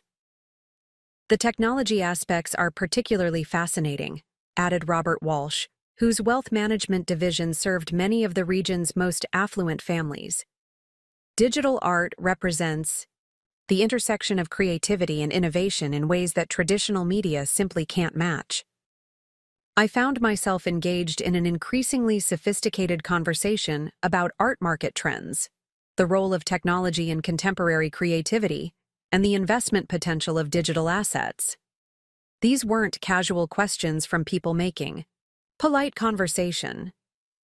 They were informed inquiries from financial professionals who had clearly researched my work and its market positioning. As the conversation progressed, I began to realize that Marcus had orchestrated this lunch for reasons that went beyond simple social introduction. The questions being asked and the expertise being demonstrated suggested that Pinnacle Financial might be considering some kind of business opportunity related to my artistic success. "We've been discussing the possibility of developing an art investment fund," Jonathan said during the main course, confirming my growing suspicions about the meeting's true purpose. Digital assets represent an emerging market with significant growth potential, but most traditional investors lack the expertise to evaluate opportunities effectively. Patricia leaned forward with obvious interest. "Someone with your reputation and connections could provide invaluable guidance for that kind of initiative. The combination of artistic insight and market knowledge would be essential for success." I glanced at Marcus, who was maintaining a carefully neutral expression while clearly monitoring my reaction to what was being proposed. He had positioned this lunch as a casual social gathering, but it was actually a business development meeting designed to explore my potential involvement in a Pinnacle Financial venture. "That sounds like a fascinating project," I said diplomatically, "but I should mention that I already have established relationships with galleries and advisory services for my own work." "Of course," Robert said smoothly. "We wouldn't be proposing anything that would conflict with your existing representation. This would be more about leveraging your expertise to help other investors navigate the digital art market." The conversation continued for another hour, with various partners outlining their vision for an art investment fund that would combine Pinnacle's financial resources with expert curatorial guidance. The opportunity was presented as mutually beneficial. Pinnacle would gain access to an emerging market, while I would receive substantial compensation for my advisory role and potential equity participation in successful investments. It was, objectively, an impressive business proposition that could generate significant additional income while establishing me as a thought leader in the intersection of art and finance.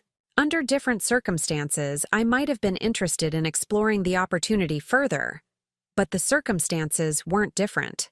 This was Marcus's workplace, and this meeting was Marcus's initiative, presented to me without advance warning or full disclosure about its purpose. The entire proposition felt like another attempt to insert himself into my success story, this time by positioning himself as the architect of a lucrative business opportunity. "This is clearly something that deserves careful consideration," I said as the lunch concluded.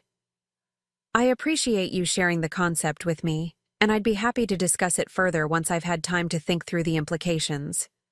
Jonathan handed me his business card with obvious satisfaction. "Please don't hesitate to reach out when you're ready to explore next steps.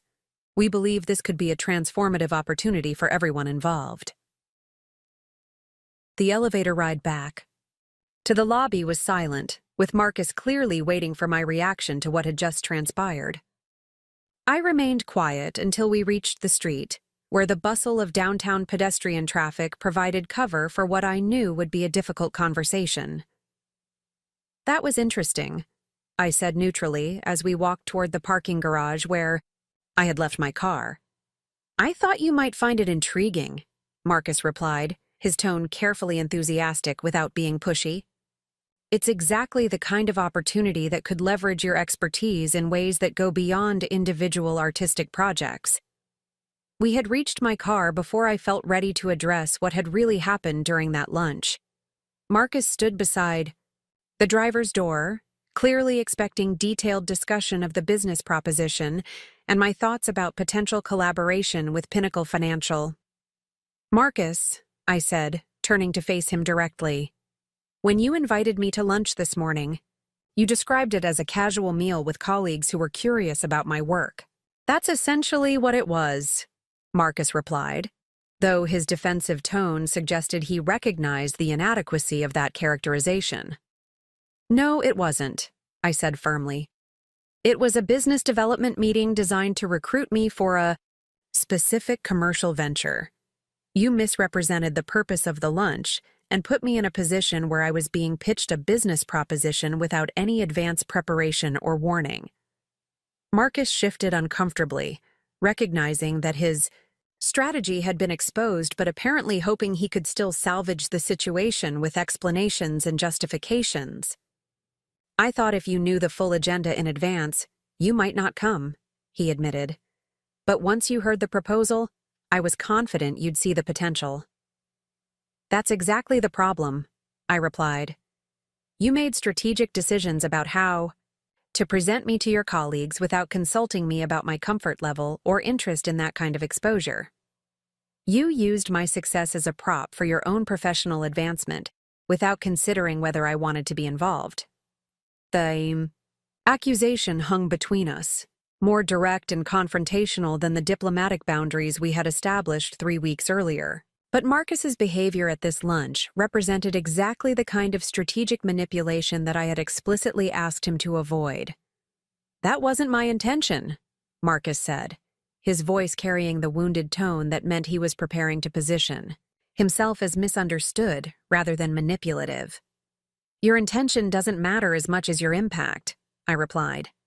You promised to respect my autonomy and stop trying to manage my career. But today you orchestrated a business meeting disguised as a social lunch. That's not respect. That's deception. Marcus was quiet for a long moment, and I could see him. Recognizing that his attempt to create a business opportunity had violated the trust we had been working to rebuild. What do you want me to do? He asked finally.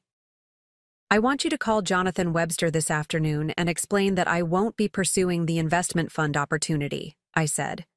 And I want you to understand that this kind of strategic maneuvering is exactly what damages our relationship and undermines my confidence in your transformation. But the opportunity itself has merit, Marcus protested. Even if my approach was wrong, the business proposition could be genuinely beneficial for your career. Maybe it could, I agreed. But that's my decision to make, not yours to orchestrate.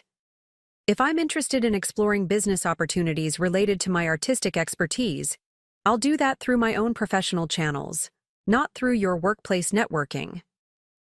The key conversation concluded with Marcus's reluctant agreement to withdraw me from consideration for the Pinnacle financial venture, but I could see his frustration with what he perceived as my rejection of a valuable opportunity. From his perspective, he had identified a potentially lucrative collaboration and arranged an introduction that could benefit both my career and our family finances. From my perspective, he had violated the boundaries we had established by using my success as a tool for his own professional advancement without my knowledge or consent. The fact that the opportunity might have been genuinely beneficial was less important than the deceptive manner in which it had been presented. As I drove home that afternoon, I realized that Marcus and I were still struggling with fundamentally different understandings of what our new dynamic should look like. He seemed to believe that as long as his suggestions and initiatives might benefit me financially, they were automatically welcome and appropriate. I needed him to understand that respect for my autonomy meant respecting my right to make choices about my own career. even if those choices might result in missed opportunities or reduced income. The money had given me the freedom to prioritize authenticity over optimization, and that freedom was more valuable than any business proposition he might arrange.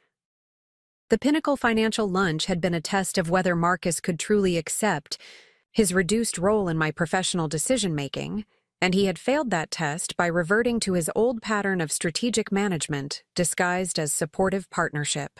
But it had also been a test of my ability to maintain the boundaries I had established, regardless of the potential consequences for our relationship. In that respect, I felt confident that I had handled the situation appropriately, even though it meant disappointing Marcus's expectations and possibly damaging his standing with his colleagues. The evening would bring another difficult conversation, but I was prepared for it. The clarity I had gained about my own values and priorities was worth more than any business opportunity, and I wouldn't compromise that clarity to avoid conflict or preserve Marcus's comfort. The woman who had hidden her achievements to maintain domestic peace was gone, replaced by someone willing to defend her autonomy, even when that defense came at a cost. It was a transformation that went far beyond financial success, representing a fundamental shift in how I understood my own worth and my right to control my own destiny. 6 months after that awkward lunch at Pinnacle Financial, I stood in the Solomon R. Guggenheim Museum's Spiral Gallery, watching technicians install the final pieces of Convergence Digital Landscapes of Human Connection, my first major solo museum exhibition. The curved walls of Frank Lloyd Wright's architectural masterpiece provided a perfect backdrop for my interactive digital works, creating an immersive experience that transformed the entire space into a living artwork. The irony wasn't lost on me that I was standing in one of the world's most prestigious cultural institutions, preparing for an exhibition that would cement my reputation as a pioneering digital artist, while Marcus sat in our Millbrook Heights kitchen reviewing divorce papers that would dissolve our 15-year marriage. The transformation hadn't happened suddenly.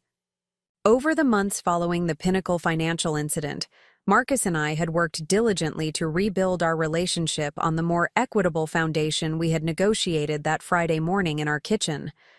For a while, it had seemed like we might succeed. Marcus had made genuine efforts to respect my autonomy and support my artistic endeavors without trying to manage or control them. He had celebrated my acceptance of the Guggenheim exhibition with authentic enthusiasm. He had accommodated my frequent travel to New York for planning meetings without complaint. He had even attended several digital art conferences with me, asking thoughtful questions and engaging with other artists and curators in ways that suggested real interest rather than strategic networking. But beneath the surface adjustments, deeper incompatibilities had become increasingly apparent. Marcus's identity was fundamentally tied to being the primary breadwinner and decision-maker in our household. My financial independence and professional success hadn't just changed our economic dynamic, it had undermined his sense of purpose and self-worth in ways that no amount of conscious effort could completely overcome. The breaking point had come 3 months earlier, during a dinner party at David and Stephanie Thompson's house. The gathering included many of the same people who had witnessed Marcus's dismissive comments about my computer doodles at the country club charity gala, and I could see him struggling with the reversed dynamics as guests directed their attention and questions toward me rather than him. Claire's Guggenheim exhibition is generating international buzz, Amanda Rodriguez had mentioned during the cocktail hour. I read about it in Art Forum last week. The technology sounds absolutely revolutionary. The interactive elements are particularly innovative, added Rachel Kim, who had become one of my closest friends over the past year. Claire has essentially created a new form of artistic expression that could only exist in digital form. I had watched Marcus's expression throughout these conversations, seeing him try to maintain the supportive spouse persona while clearly struggling with his reduced role in the social dynamic. When someone asked about his own work at Pinnacle Financial, the conversation had shifted politely to his recent projects, but the energy had been dutiful rather than genuinely engaged. Later that evening, as we drove home through the quiet streets of Millbrook Heights, Marcus had finally voiced the thoughts I could see him wrestling with throughout the dinner. "I don't know how to be married to someone more successful than me," he had said, his voice carrying a vulnerability I rarely heard from him. I thought I could adjust to the new dynamic, but I'm realizing that my entire sense of self is tied up with being the accomplished partner in this relationship. The confession had been both heartbreaking and clarifying. Marcus wasn't a villain who had deliberately set out to undermine my artistic development. He was a man whose identity and self-worth were so intertwined with traditional gender roles and professional hierarchy that he couldn't adapt to a relationship where those roles were reversed. "I know you've worked hard to be supportive," I had replied, choosing my words carefully. "But I'm starting to think the problem isn't that you need to try harder. The problem might be that we want fundamentally different things from our marriage." That conversation had led to 3 months of couples therapy, honest discussions about our individual needs and expectations, and the gradual recognition that our relationship had been built on assumptions that no longer applied to either of our lives. Marcus needed to be with someone who would prioritize his career advancement and social status, someone whose own achievements would complement rather than overshadow his professional success. I needed a partner who could celebrate my accomplishments without feeling threatened by them, someone whose sense of self-worth wasn't dependent on being the primary breadwinner and decision-maker. The divorce proceedings had been remarkably amicable, facilitated by prenuptial agreements that clearly defined separate property, and by our mutual recognition that ending the marriage was better for both of us than continuing to struggle with incompatible expectations. Marcus would keep the house in Millbrook Heights and maintain his position in the social circles that were important to his professional advancement. I would keep the studio and all of my artistic assets, along with the freedom to pursue my career, without worrying about how my success might impact his ego or social standing. More importantly, we had both gained clarity about what we needed from future relationships. Marcus could find someone who would appreciate his traditional approach to marriage and professional partnership. I could build relationships based on mutual respect and genuine compatibility rather than economic dependency and social convenience. Now, standing in the Guggenheim's soaring gallery space, I felt a sense of completion that went far beyond the artistic achievement represented by the exhibition. The woman who had hidden her talent to avoid threatening her husband's ego had evolved into someone confident enough to claim her space in the world's most prestigious cultural institutions.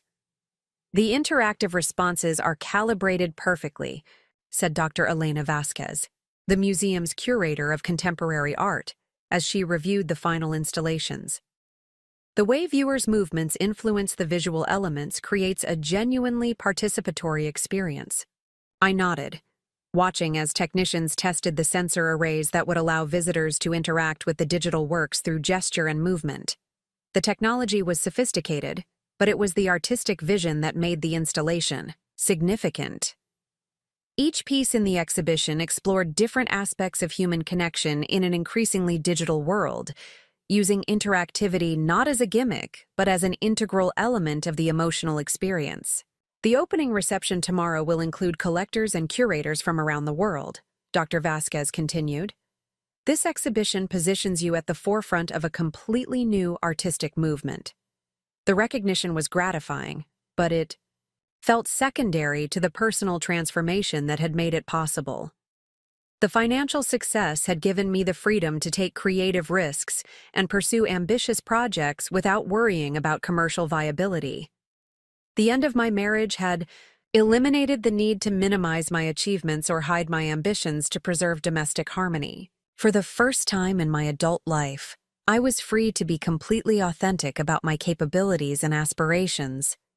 The relief was profound and transformative in ways that went far beyond professional success. That evening, I attended a pre-opening dinner with museum board members, prominent collectors, and other artists whose work was featured in the museum's contemporary collections.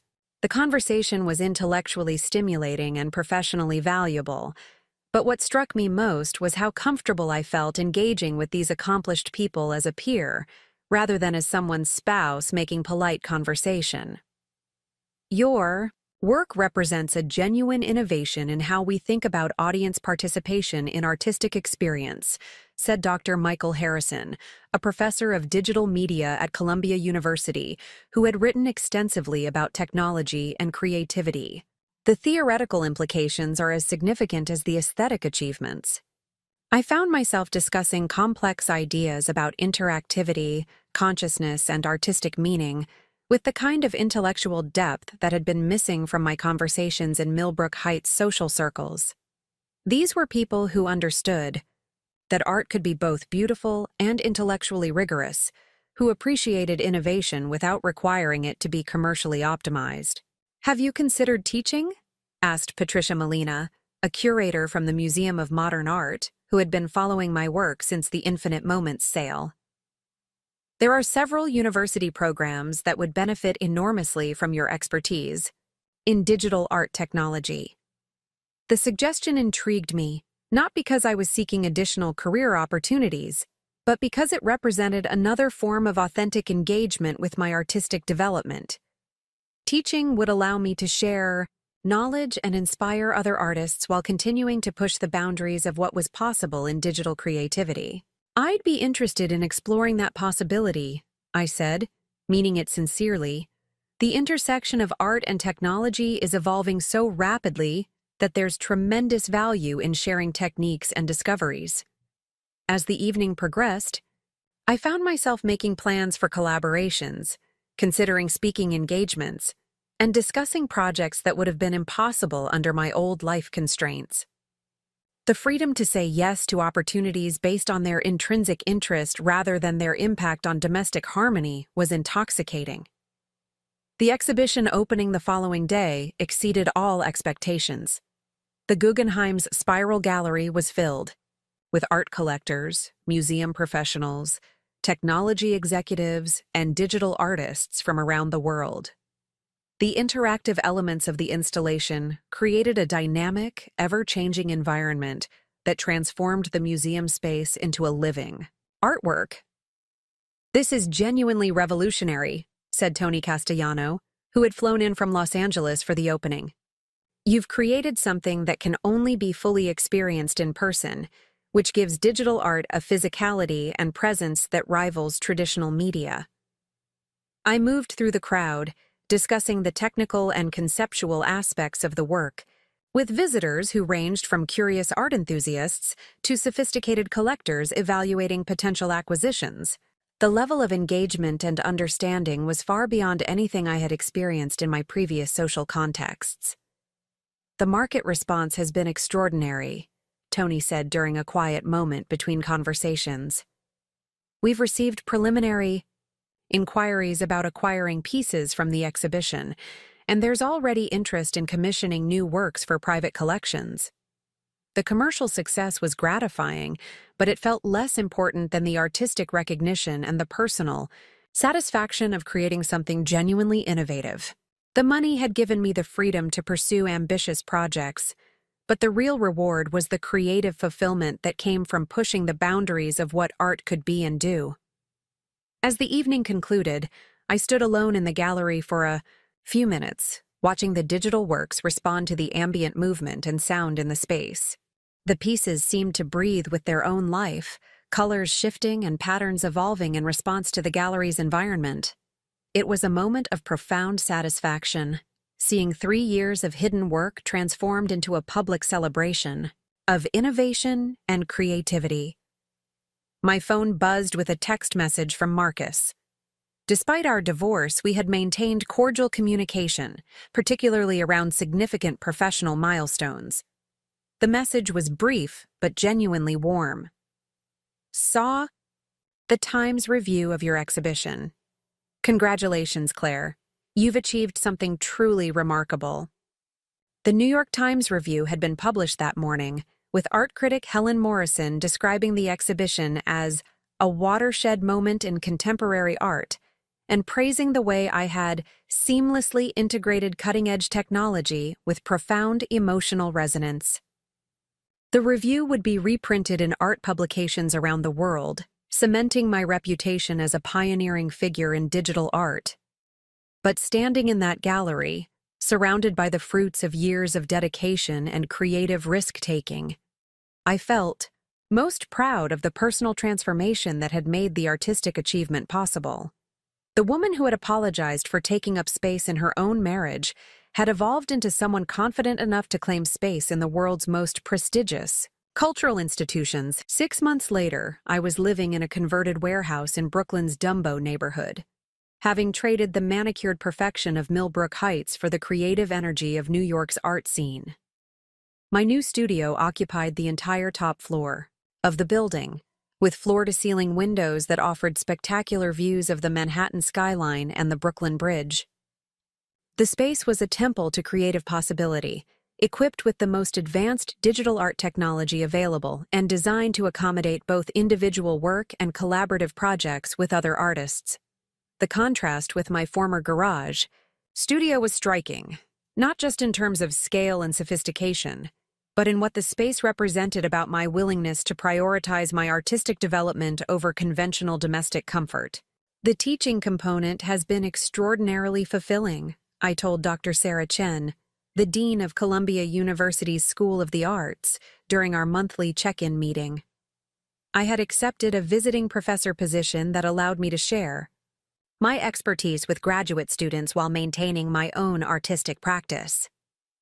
Your students consistently rate your courses as among the most challenging and inspiring in the program, Dr. Chen replied.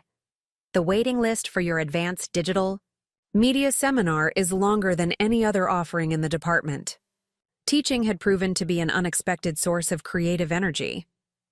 Working with young artists who were eager to push boundaries and explore new possibilities reminded me of my own sense of discovery when I first began experimenting with interactive digital art.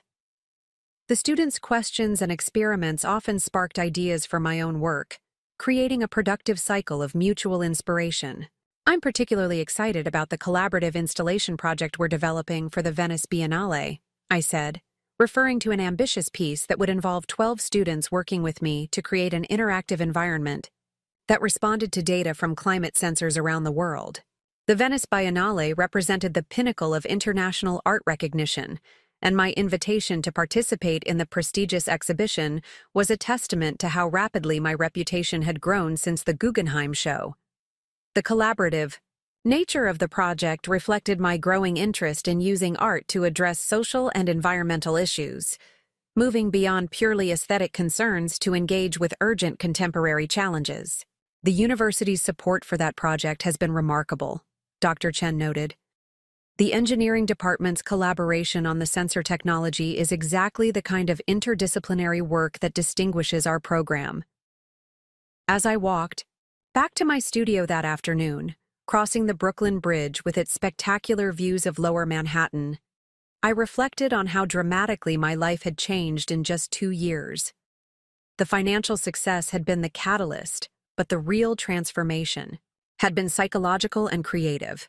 I had learned to trust my own judgment, to pursue opportunities that aligned with my values rather than others' expectations, and to build relationships based on mutual respect rather than economic dependency. The divorce from Marcus had been painful but ultimately liberating. We had remained friends, exchanging occasional messages about professional achievements and personal milestones. He had recently become engaged to a marketing executive who specialized in luxury brand management, someone whose career would complement rather than compete with his own advancement at Pinnacle Financial. From everything I could tell, they were genuinely happy together, having found the kind of traditional partnership that we had never been able to create. My own romantic life had evolved more slowly but with greater intentionality. I was dating a curator from the Whitney Museum, someone who understood the demands of a creative career and shared my passion for innovative art.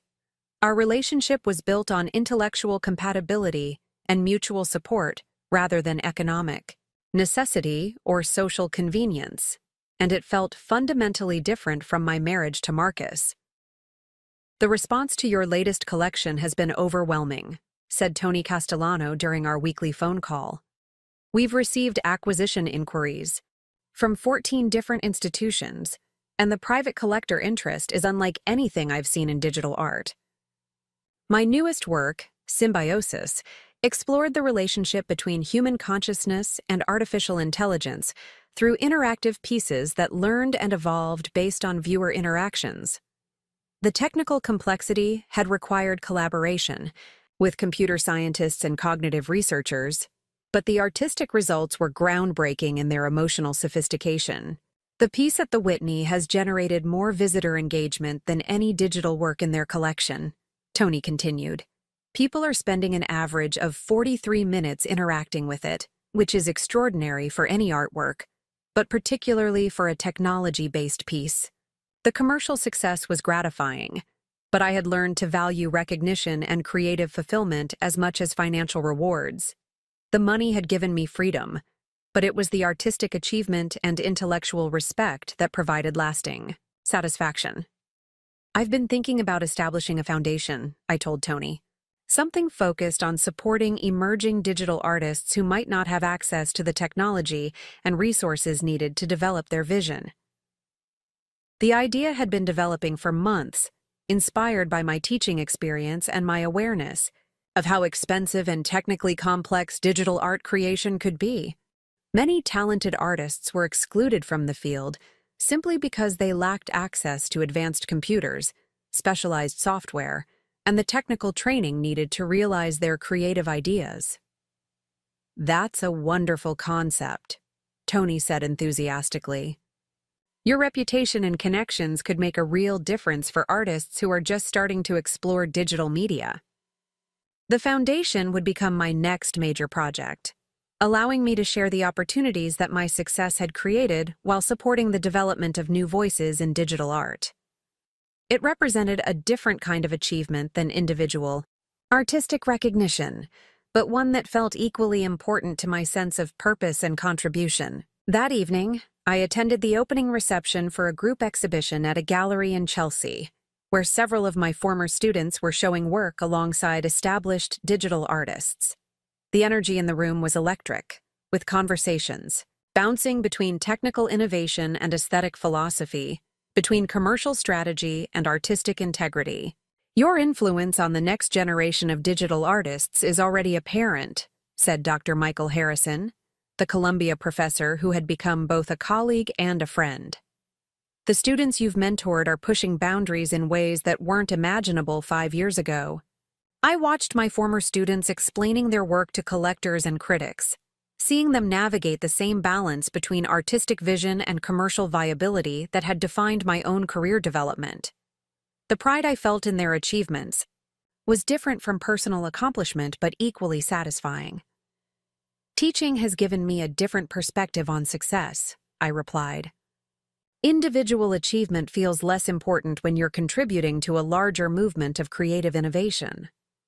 As the evening progressed, I found myself in conversation with emerging artists, established collectors, museum curators, and technology executives who were all engaged with the rapidly evolving intersection of art and digital innovation.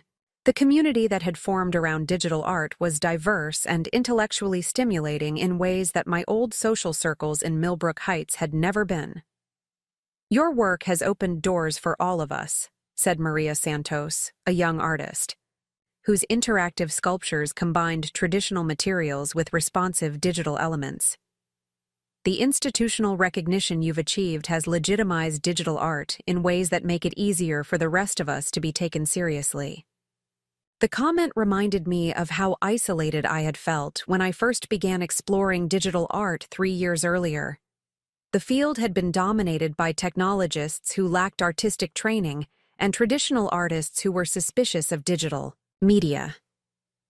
My success had helped bridge that gap, creating space for a new generation of artists who moved fluidly between technological innovation and aesthetic sophistication. The field is evolving so rapidly that everyone is learning from everyone else, I said. The collaborative nature of digital art makes individual success less meaningful than collective advancement. By midnight, I was back in my Brooklyn studio, energized by the evening's conversations and eager to continue work on my latest project. The warehouse space felt alive with creative possibility, its vast windows offering panoramic views of the city that never slept. I pulled up the files for Emergence, a new collection that would explore the relationship between individual identity and collective consciousness through works that evolved based on aggregated data from social media interactions.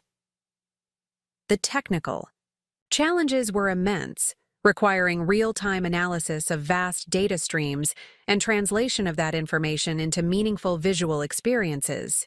But the artistic vision was clear: to create works that reflected the contemporary human experience of being simultaneously individual and connected, autonomous and influenced by collective behavior.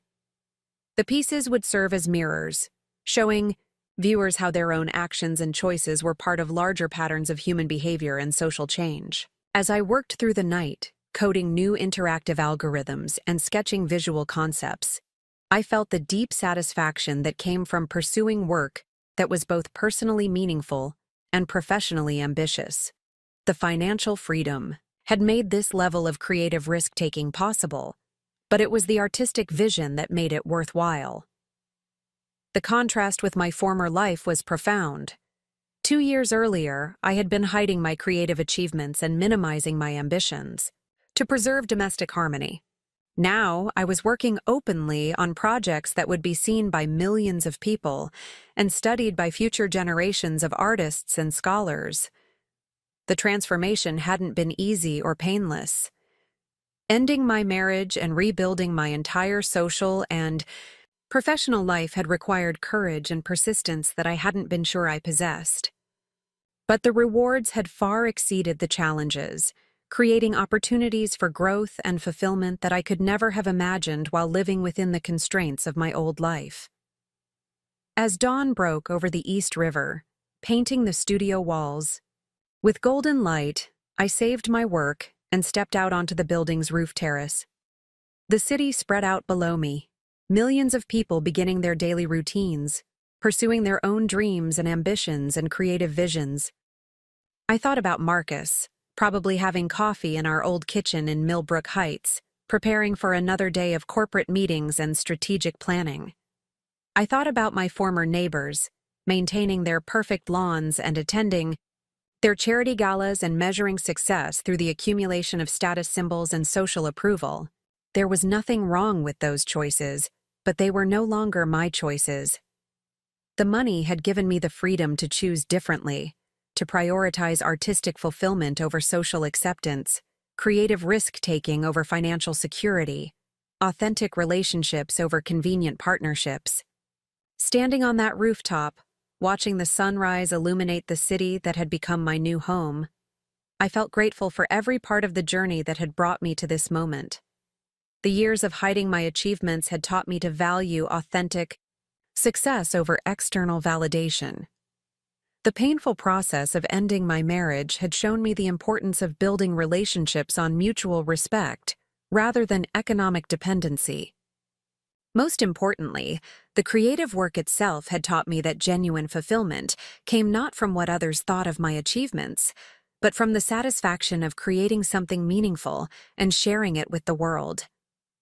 The woman who had once apologized for taking up space was gone, replaced by someone confident enough to claim her place among the most innovative artists of her generation. The transformation was complete, but the work was just beginning. Part 5. The New Reality. 2 years after that transformative night at the Guggenheim, I stood before an audience of 500 art collectors, museum directors, and technology executives at the annual Digital Arts Symposium in San Francisco, delivering the keynote address that would define my role as a thought leader in the rapidly evolving intersection of creativity and technology. The question isn't whether artificial intelligence will replace human creativity, I said, gesturing toward the large screen behind me that displayed one of my latest interactive pieces. The question is how we can use these powerful tools to amplify human creativity in ways that were previously impossible. The audience was engaged and responsive, asking sophisticated questions about the technical innovations in my work and the philosophical implications of human-AI collaboration in artistic creation. These were people who understood that art could be both aesthetically beautiful and intellectually rigorous. who appreciated innovation without requiring it to conform to traditional market categories. Your work has fundamentally changed how we think about audience participation in artistic experience, said Dr. Jennifer Walsh, the director of the San Francisco Museum of Modern Art, during the panel discussion that followed my presentation. The interactive elements aren't just technological novelties, they're integral to the emotional and intellectual impact of the pieces.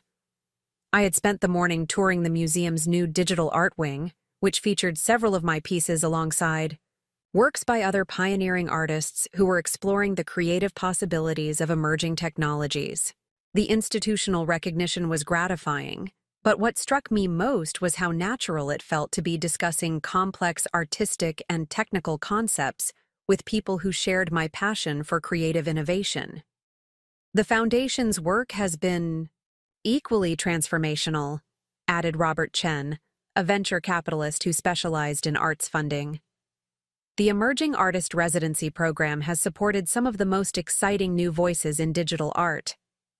The Claire Davidson Foundation for Digital Arts Innovation had grown rapidly since its launch 18 months earlier, providing grants, technical resources, and mentorship opportunities for artists who might otherwise lack access to the expensive equipment and specialized training required for sophisticated digital art creation. The program had already supported 67 emerging artists, several of whom had gone on to achieve significant recognition in galleries and museums around the world. Art should be accessible to people with vision and talent, regardless of their economic background, I replied. The Foundation exists to ensure that financial barriers don't prevent innovative artists from developing and sharing their creative ideas. The Foundation had become as personally fulfilling as my own artistic work, allowing me to share the opportunities that my success had created while supporting the development of new voices in digital art. Every grant recipient and residency participant represented someone whose creative potential might otherwise have remained unrealized due to lack of resources or technical access. After the symposium concluded, I took a cab to the airport for the flight back to New York, where I would spend the following week preparing for the opening of my latest exhibition at the Museum of Modern Art. The show, Collective Consciousness, Art in the Age of Connection, would feature 12 new pieces that explored how individual creativity could emerge from and contribute to larger patterns of human collaboration and shared experience. During the flight, I reviewed emails from curators, collectors, and fellow artists who were following my work and the Foundation's activities with interest. The digital art community had grown exponentially over the past few years, evolving from a niche field dominated by technology enthusiasts to a recognized art movement with institutional support and serious critical attention. The Venice Biennale installation exceeded all expectations, wrote Dr. Elena Vasquez, my former curator at the Guggenheim. The collaborative piece you developed with your students has been featured in art publications around the world, and several museums have inquired about acquiring components for their permanent collections. The Venice project had indeed been a triumph, both artistically and personally. Working with 12 graduate students to create an interactive environment that responded to real-time climate data had pushed all of us to think more deeply about the relationship between art, technology, and social responsibility. The installation had attracted millions of visitors and generated international discussions about the role of art in addressing environmental challenges. I wanted to let you know that Marcus stopped by the gallery yesterday, read another message. This one from Amanda Rodriguez, who now served on the Foundation's advisory board. He seemed genuinely proud when discussing your achievements with other visitors. The personal growth you've both experienced since the divorce has been remarkable to witness. I smiled at Amanda's observation about Marcus's evolution. Our divorce had been difficult for both of us, but it had ultimately allowed each of us to find relationships and life paths that better aligned with our individual needs and values. Marcus had married his marketing executive fiancée the previous year, and from all accounts, they had built the kind of traditional partnership that we had never been able to achieve. More importantly, Marcus had learned to separate his self-worth from his need to be the dominant partner in a relationship. His new wife was successful in her own right, but her career complemented rather than overshadowed his own professional advancement. They seemed genuinely happy together, having found the compatibility that we had never possessed. Your influence on the next generation of artists continues to expand, read a message from Dr. Sarah Chen at Columbia. The waiting list for your graduate seminar has grown to over 200 students, and we're considering creating additional sections to meet the demand. Teaching had become an increasingly important part of my professional identity, allowing me to share technical knowledge and creative insights with artists who would carry digital art into new directions. The students brought fresh perspectives and innovative ideas that often influenced my own work, creating a productive cycle of mutual inspiration and learning. As the plane descended toward JFK Airport, I reflected on how dramatically my life had changed since that humiliating evening at the Grandview Country Club charity gala. The woman who had stood frozen while her husband mocked her computer doodles had evolved into someone whose work was studied in universities, collected by major museums, and recognized as pioneering contributions to contemporary art. But the external success felt less important than the internal transformation that had made it possible. The financial independence had given me choices, but it was the psychological growth that had enabled me to make those choices with confidence and clarity. I no longer needed anyone else's validation to know that my work was valuable. I no longer apologized for taking up space or minimized my achievements to make others comfortable. I had learned to trust my own judgment, to pursue opportunities that aligned with my values, and to build relationships based on mutual respect rather than economic dependency or social convenience. The taxi ride from the airport to my Brooklyn studio took me through neighborhoods where artists, writers, musicians, and other creative professionals had built communities around shared interests and values rather than income levels or social status. The energy was different from Millbrook Heights, more diverse and intellectually stimulating, focused on innovation and creative expression rather than the accumulation of traditional status symbols. My warehouse studio had evolved into a hub of creative activity, with visiting artists using the space for collaborative projects and foundation grant recipients attending workshops on advanced digital art techniques. The building's owner, a sculptor who had been working in Brooklyn for over 30 years, had created a community of artists who supported each other's work while maintaining individual creative independence. The MoMA installation is progressing beautifully, said Carlos Mendez, my longtime studio manager who oversaw the technical aspects of my increasingly complex projects. The sensor arrays arrived this morning, and the programming team has completed the initial calibration tests. Carlos had joined my team 18 months earlier, after completing his master's degree in digital media at NYU. His combination of technical expertise and artistic sensibility made him invaluable for managing the complex logistics of museum installations and collaborative projects. How are the Foundation's summer residency applications progressing? I asked, settling into my desk to review the day's correspondence. We received over 400 applications for 12 positions, Carlos replied. The selection committee has narrowed it down to 50 finalists and will need to make final decisions by the end of next week.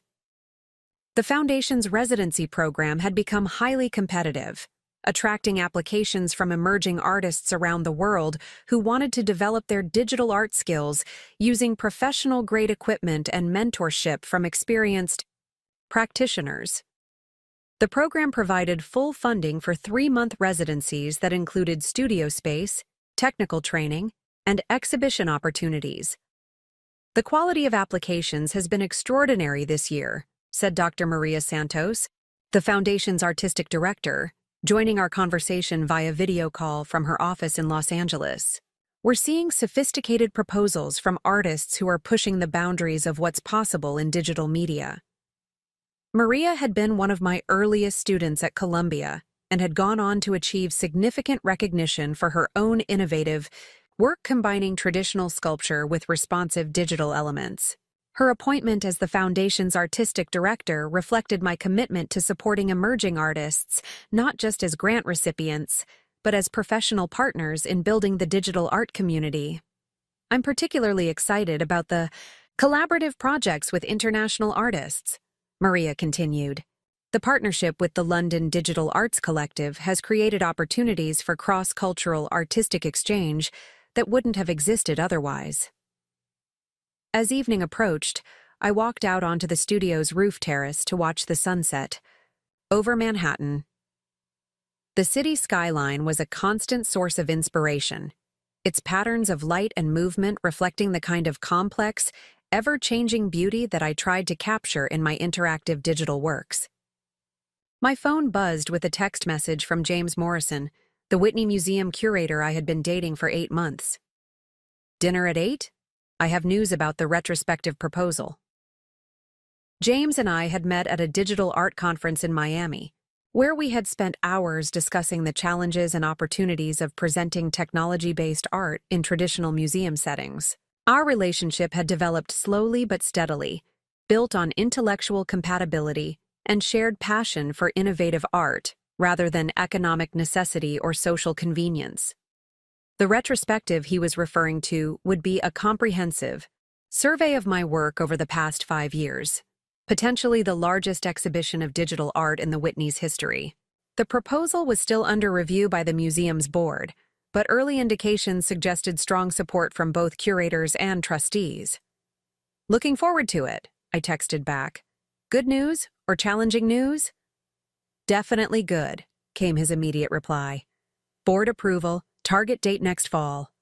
I smiled, feeling the familiar excitement that came with new professional opportunities, combined with the deeper satisfaction of sharing those opportunities with someone who genuinely understood their significance. The relationship with James felt fundamentally different from my marriage to Marcus, built on mutual respect and shared interests rather than traditional gender roles and economic dependency. As I prepared to leave the studio for dinner, I took a final look at the work in progress that filled the vast space.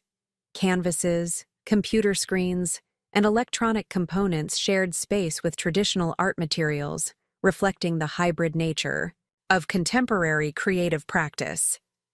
Everything in the room represented a choice I had made freely, without worrying about how those choices might affect someone else's ego or social standing. The financial success had made this freedom possible, but it was the psychological transformation that had made it meaningful.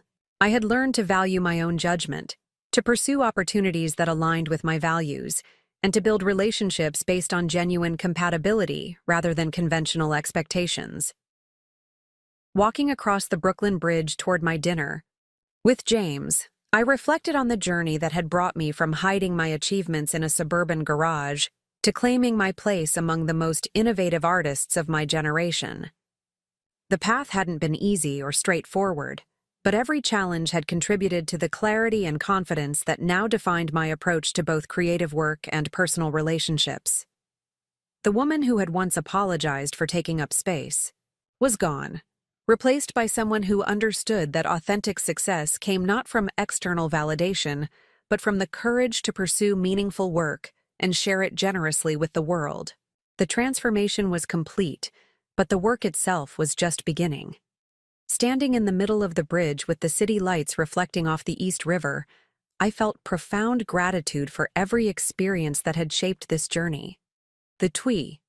Years of dismissal and minimization had taught me to value genuine recognition over superficial approval. The painful process of ending my marriage had shown me the importance of building relationships on mutual respect rather than economic dependency. Most importantly, the creative work itself had taught me that true fulfillment came not from what others thought of my achievements, but from the deep satisfaction of creating something meaningful and sharing it authentically with the world. The money had changed everything by giving me choices I had never possessed before. But it was the courage to make those choices based on my own values rather than others' expectations that had transformed my life in ways that went far beyond financial success.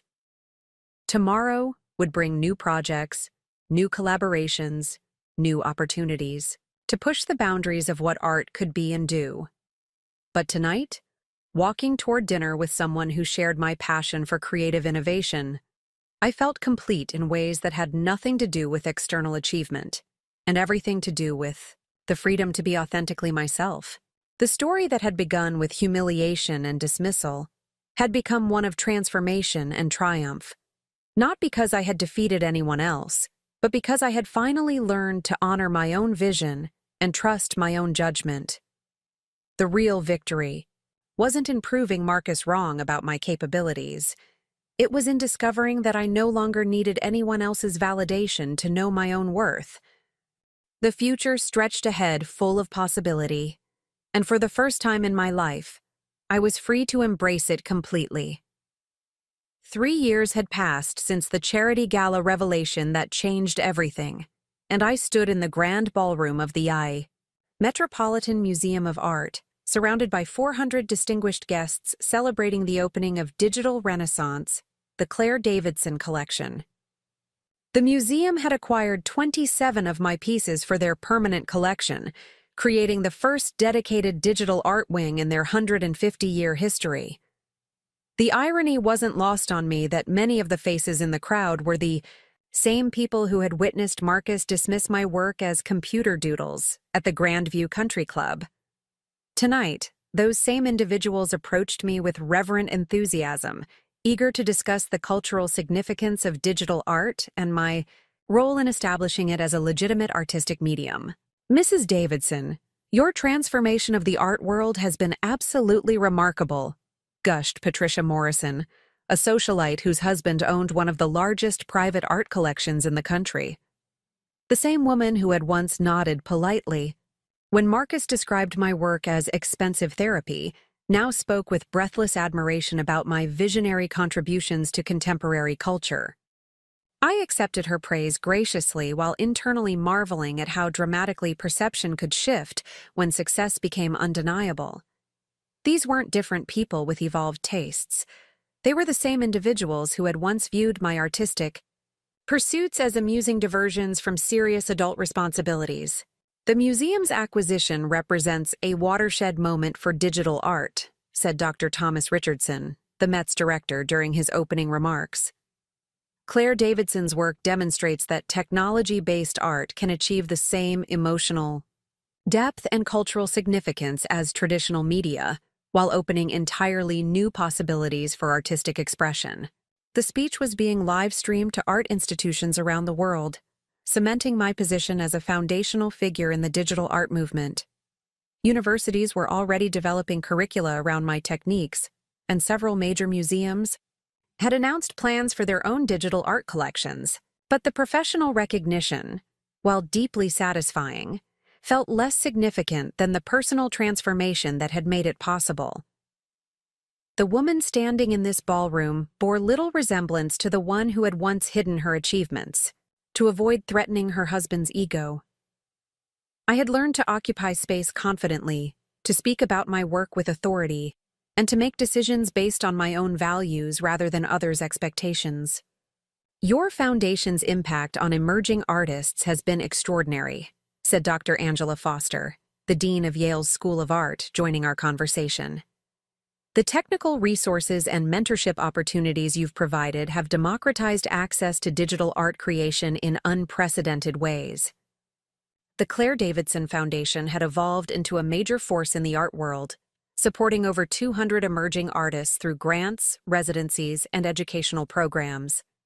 The foundation's annual budget now exceeded $12 million, funded by sales of my work and contributions from collectors who had benefited from early investments in digital art. Every artist deserves the opportunity to develop their vision without being constrained by economic limitations, I replied. The foundation exists to ensure that talent and creativity matter more than financial background or institutional connections. As the evening progressed, I found myself in conversation with museum directors, collectors, and fellow artists who treated me as a peer and thought leader, rather than someone's spouse making polite social conversation. The shift was profound and liberating, representing the kind of authentic professional recognition I had craved during those years of hiding my accomplishments. The collaboration with the Google Arts Institute has been groundbreaking, mentioned Robert Kim, a technology executive whose company had partnered with the foundation to develop new tools for digital art creation. The open-source software you've helped develop is being used by artists in over 60 countries. The technology partnerships had been among my most satisfying professional achievements, allowing me to share not just financial resources, but actual creative tools with artists worldwide. The software development project had taken 18 months and involved collaborating with programmers, designers, and artists to create platforms that made sophisticated digital art accessible to people with limited technical training. Democratizing. Technology has always been as important to me as creating individual artworks, I said. Art should be a conversation between many voices, not a privilege reserved for those with expensive equipment and specialized training. The comment reflected a philosophy that had evolved from my own experience of feeling excluded and underestimated. Having struggled to gain recognition for my work, I was committed to ensuring that other talented artists wouldn't face similar barriers to entry or development.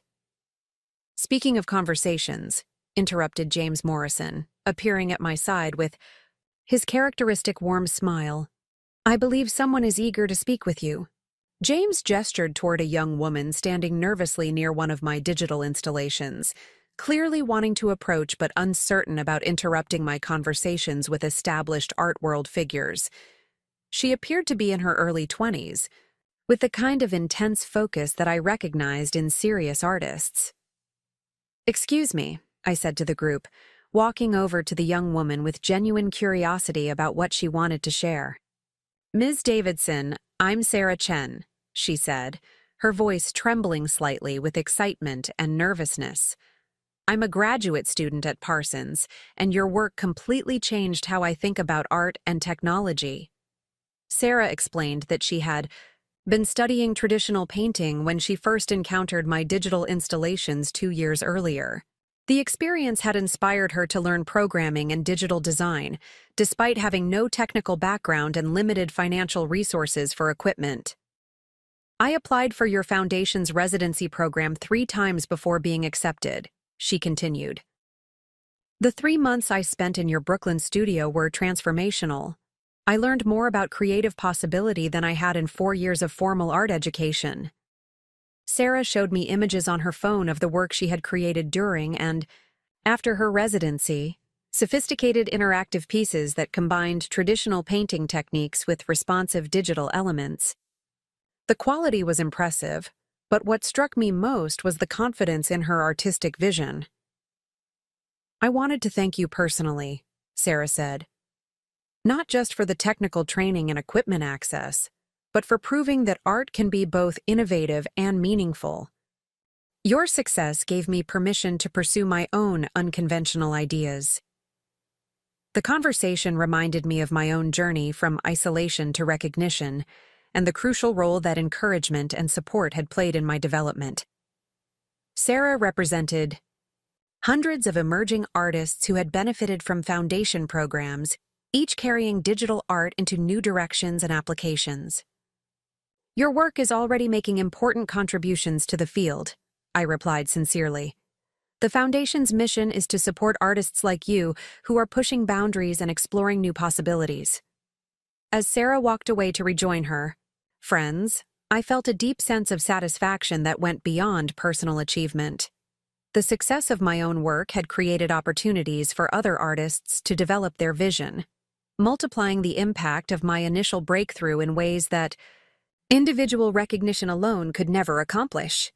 That's the real legacy, said Dr. Maria Santos, appearing beside me with a glass of champagne. Maria had transitioned from Foundation Artistic Director to Independent Curator, organizing digital art exhibitions for museums around the world. Not just your own artistic contributions, but the entire movement you've helped create. Maria was right.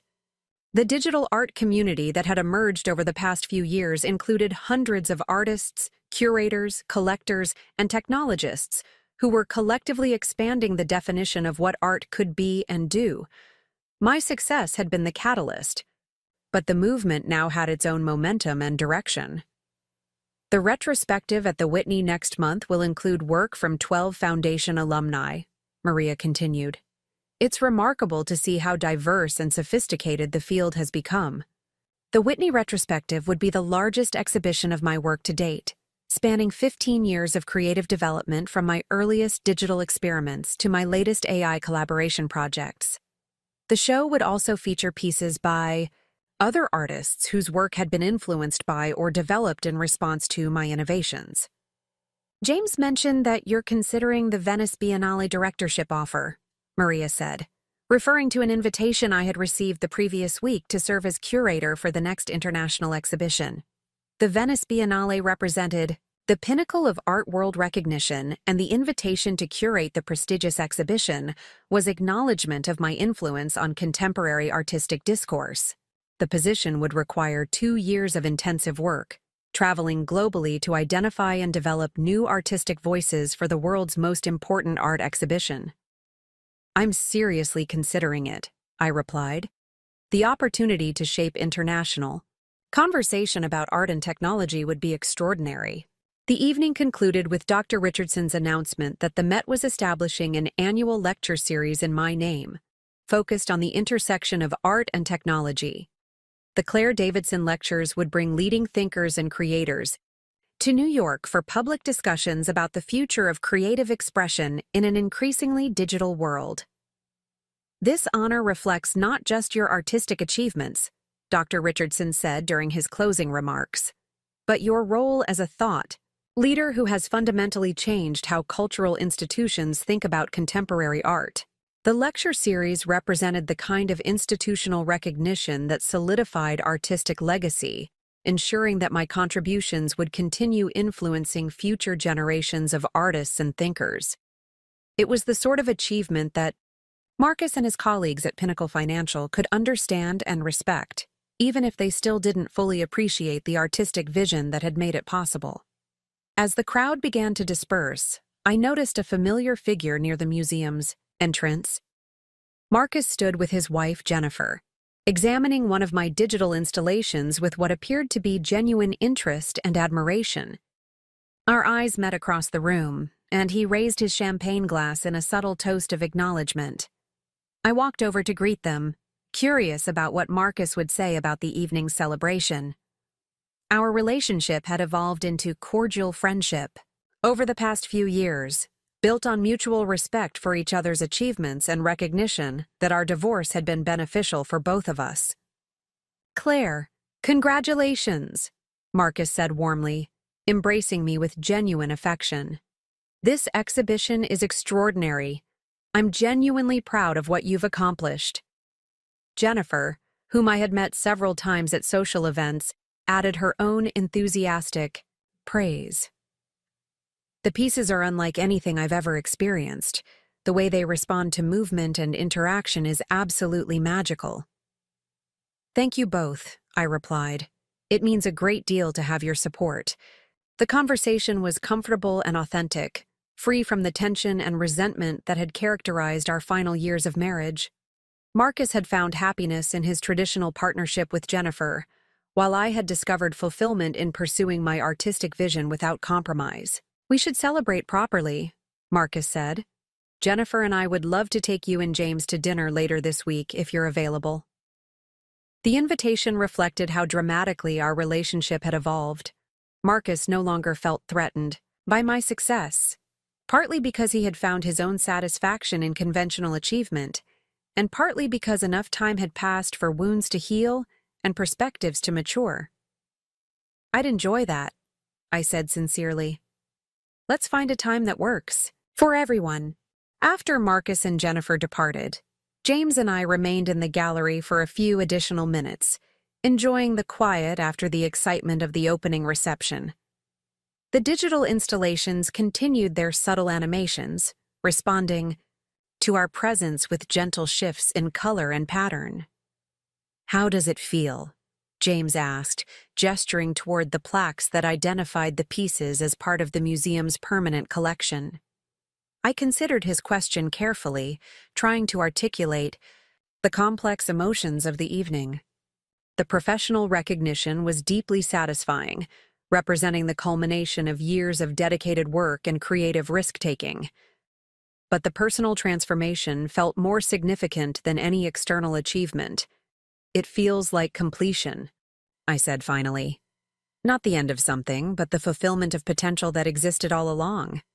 The woman who had once hidden her achievements to avoid threatening her husband's ego had evolved into someone confident enough to claim her place among the most important artists of her generation. The journey hadn't been easy, but every challenge had contributed to the clarity and strength that now defined my approach to both creative work and personal relationships.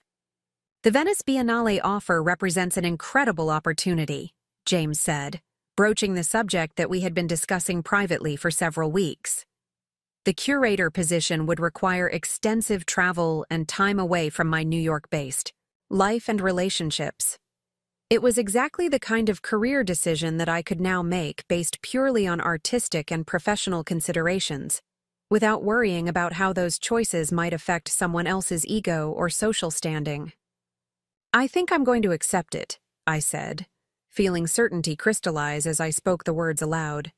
The opportunity to shape international artistic discourse is too significant to decline.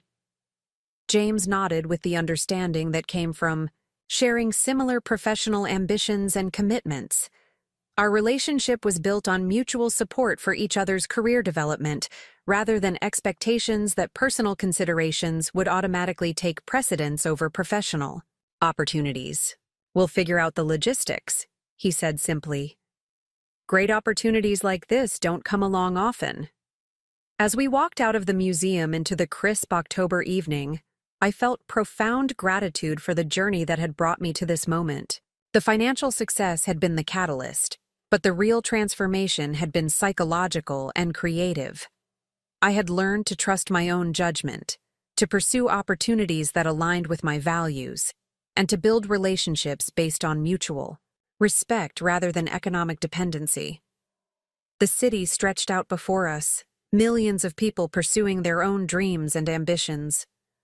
Somewhere in Brooklyn, Foundation residents were working in the studio spaces I had helped create, developing artistic visions that would push digital art into new territories. Somewhere around the world, artists were using the open-source software my team had developed, democratizing access to sophisticated creative tools. The woman who had once apologized for taking up space was gone, replaced by someone who understood that authentic success came not from external validation, but from the courage to pursue meaningful work and share it generously with the world. Standing on the museum steps with James, looking out at the city that had become my home and creative community, I felt complete in ways that had everything to do with personal authenticity and nothing to do with others' approval. The story that had begun with humiliation and dismissal had become one of transformation and contribution, not because I had defeated anyone else, but because I had finally learned to honor my own vision and trust my own worth. The future stretched ahead full of possibility, from the Venice Biennale to new artistic collaborations to continued growth of the Foundation's impact. For the first time in my life, I was completely free to embrace that future on my own terms, confident in my abilities and clear about my values. The real victory hadn't been proving Marcus wrong about my capabilities. It had been discovering that I no longer needed anyone else's validation to know my own worth. The money had given me choices, but it was the courage to make those choices authentically that had transformed my life in ways that went far beyond financial success. Tomorrow would bring new challenges and opportunities, but tonight I was exactly where I belonged, standing confidently in my own space, surrounded by work that represented my authentic vision, ready to continue building something meaningful and lasting. Up next, you've got 2 more standout stories right on your screen. If this one hit the mark, you won't want to pass these up. Just click and check them out.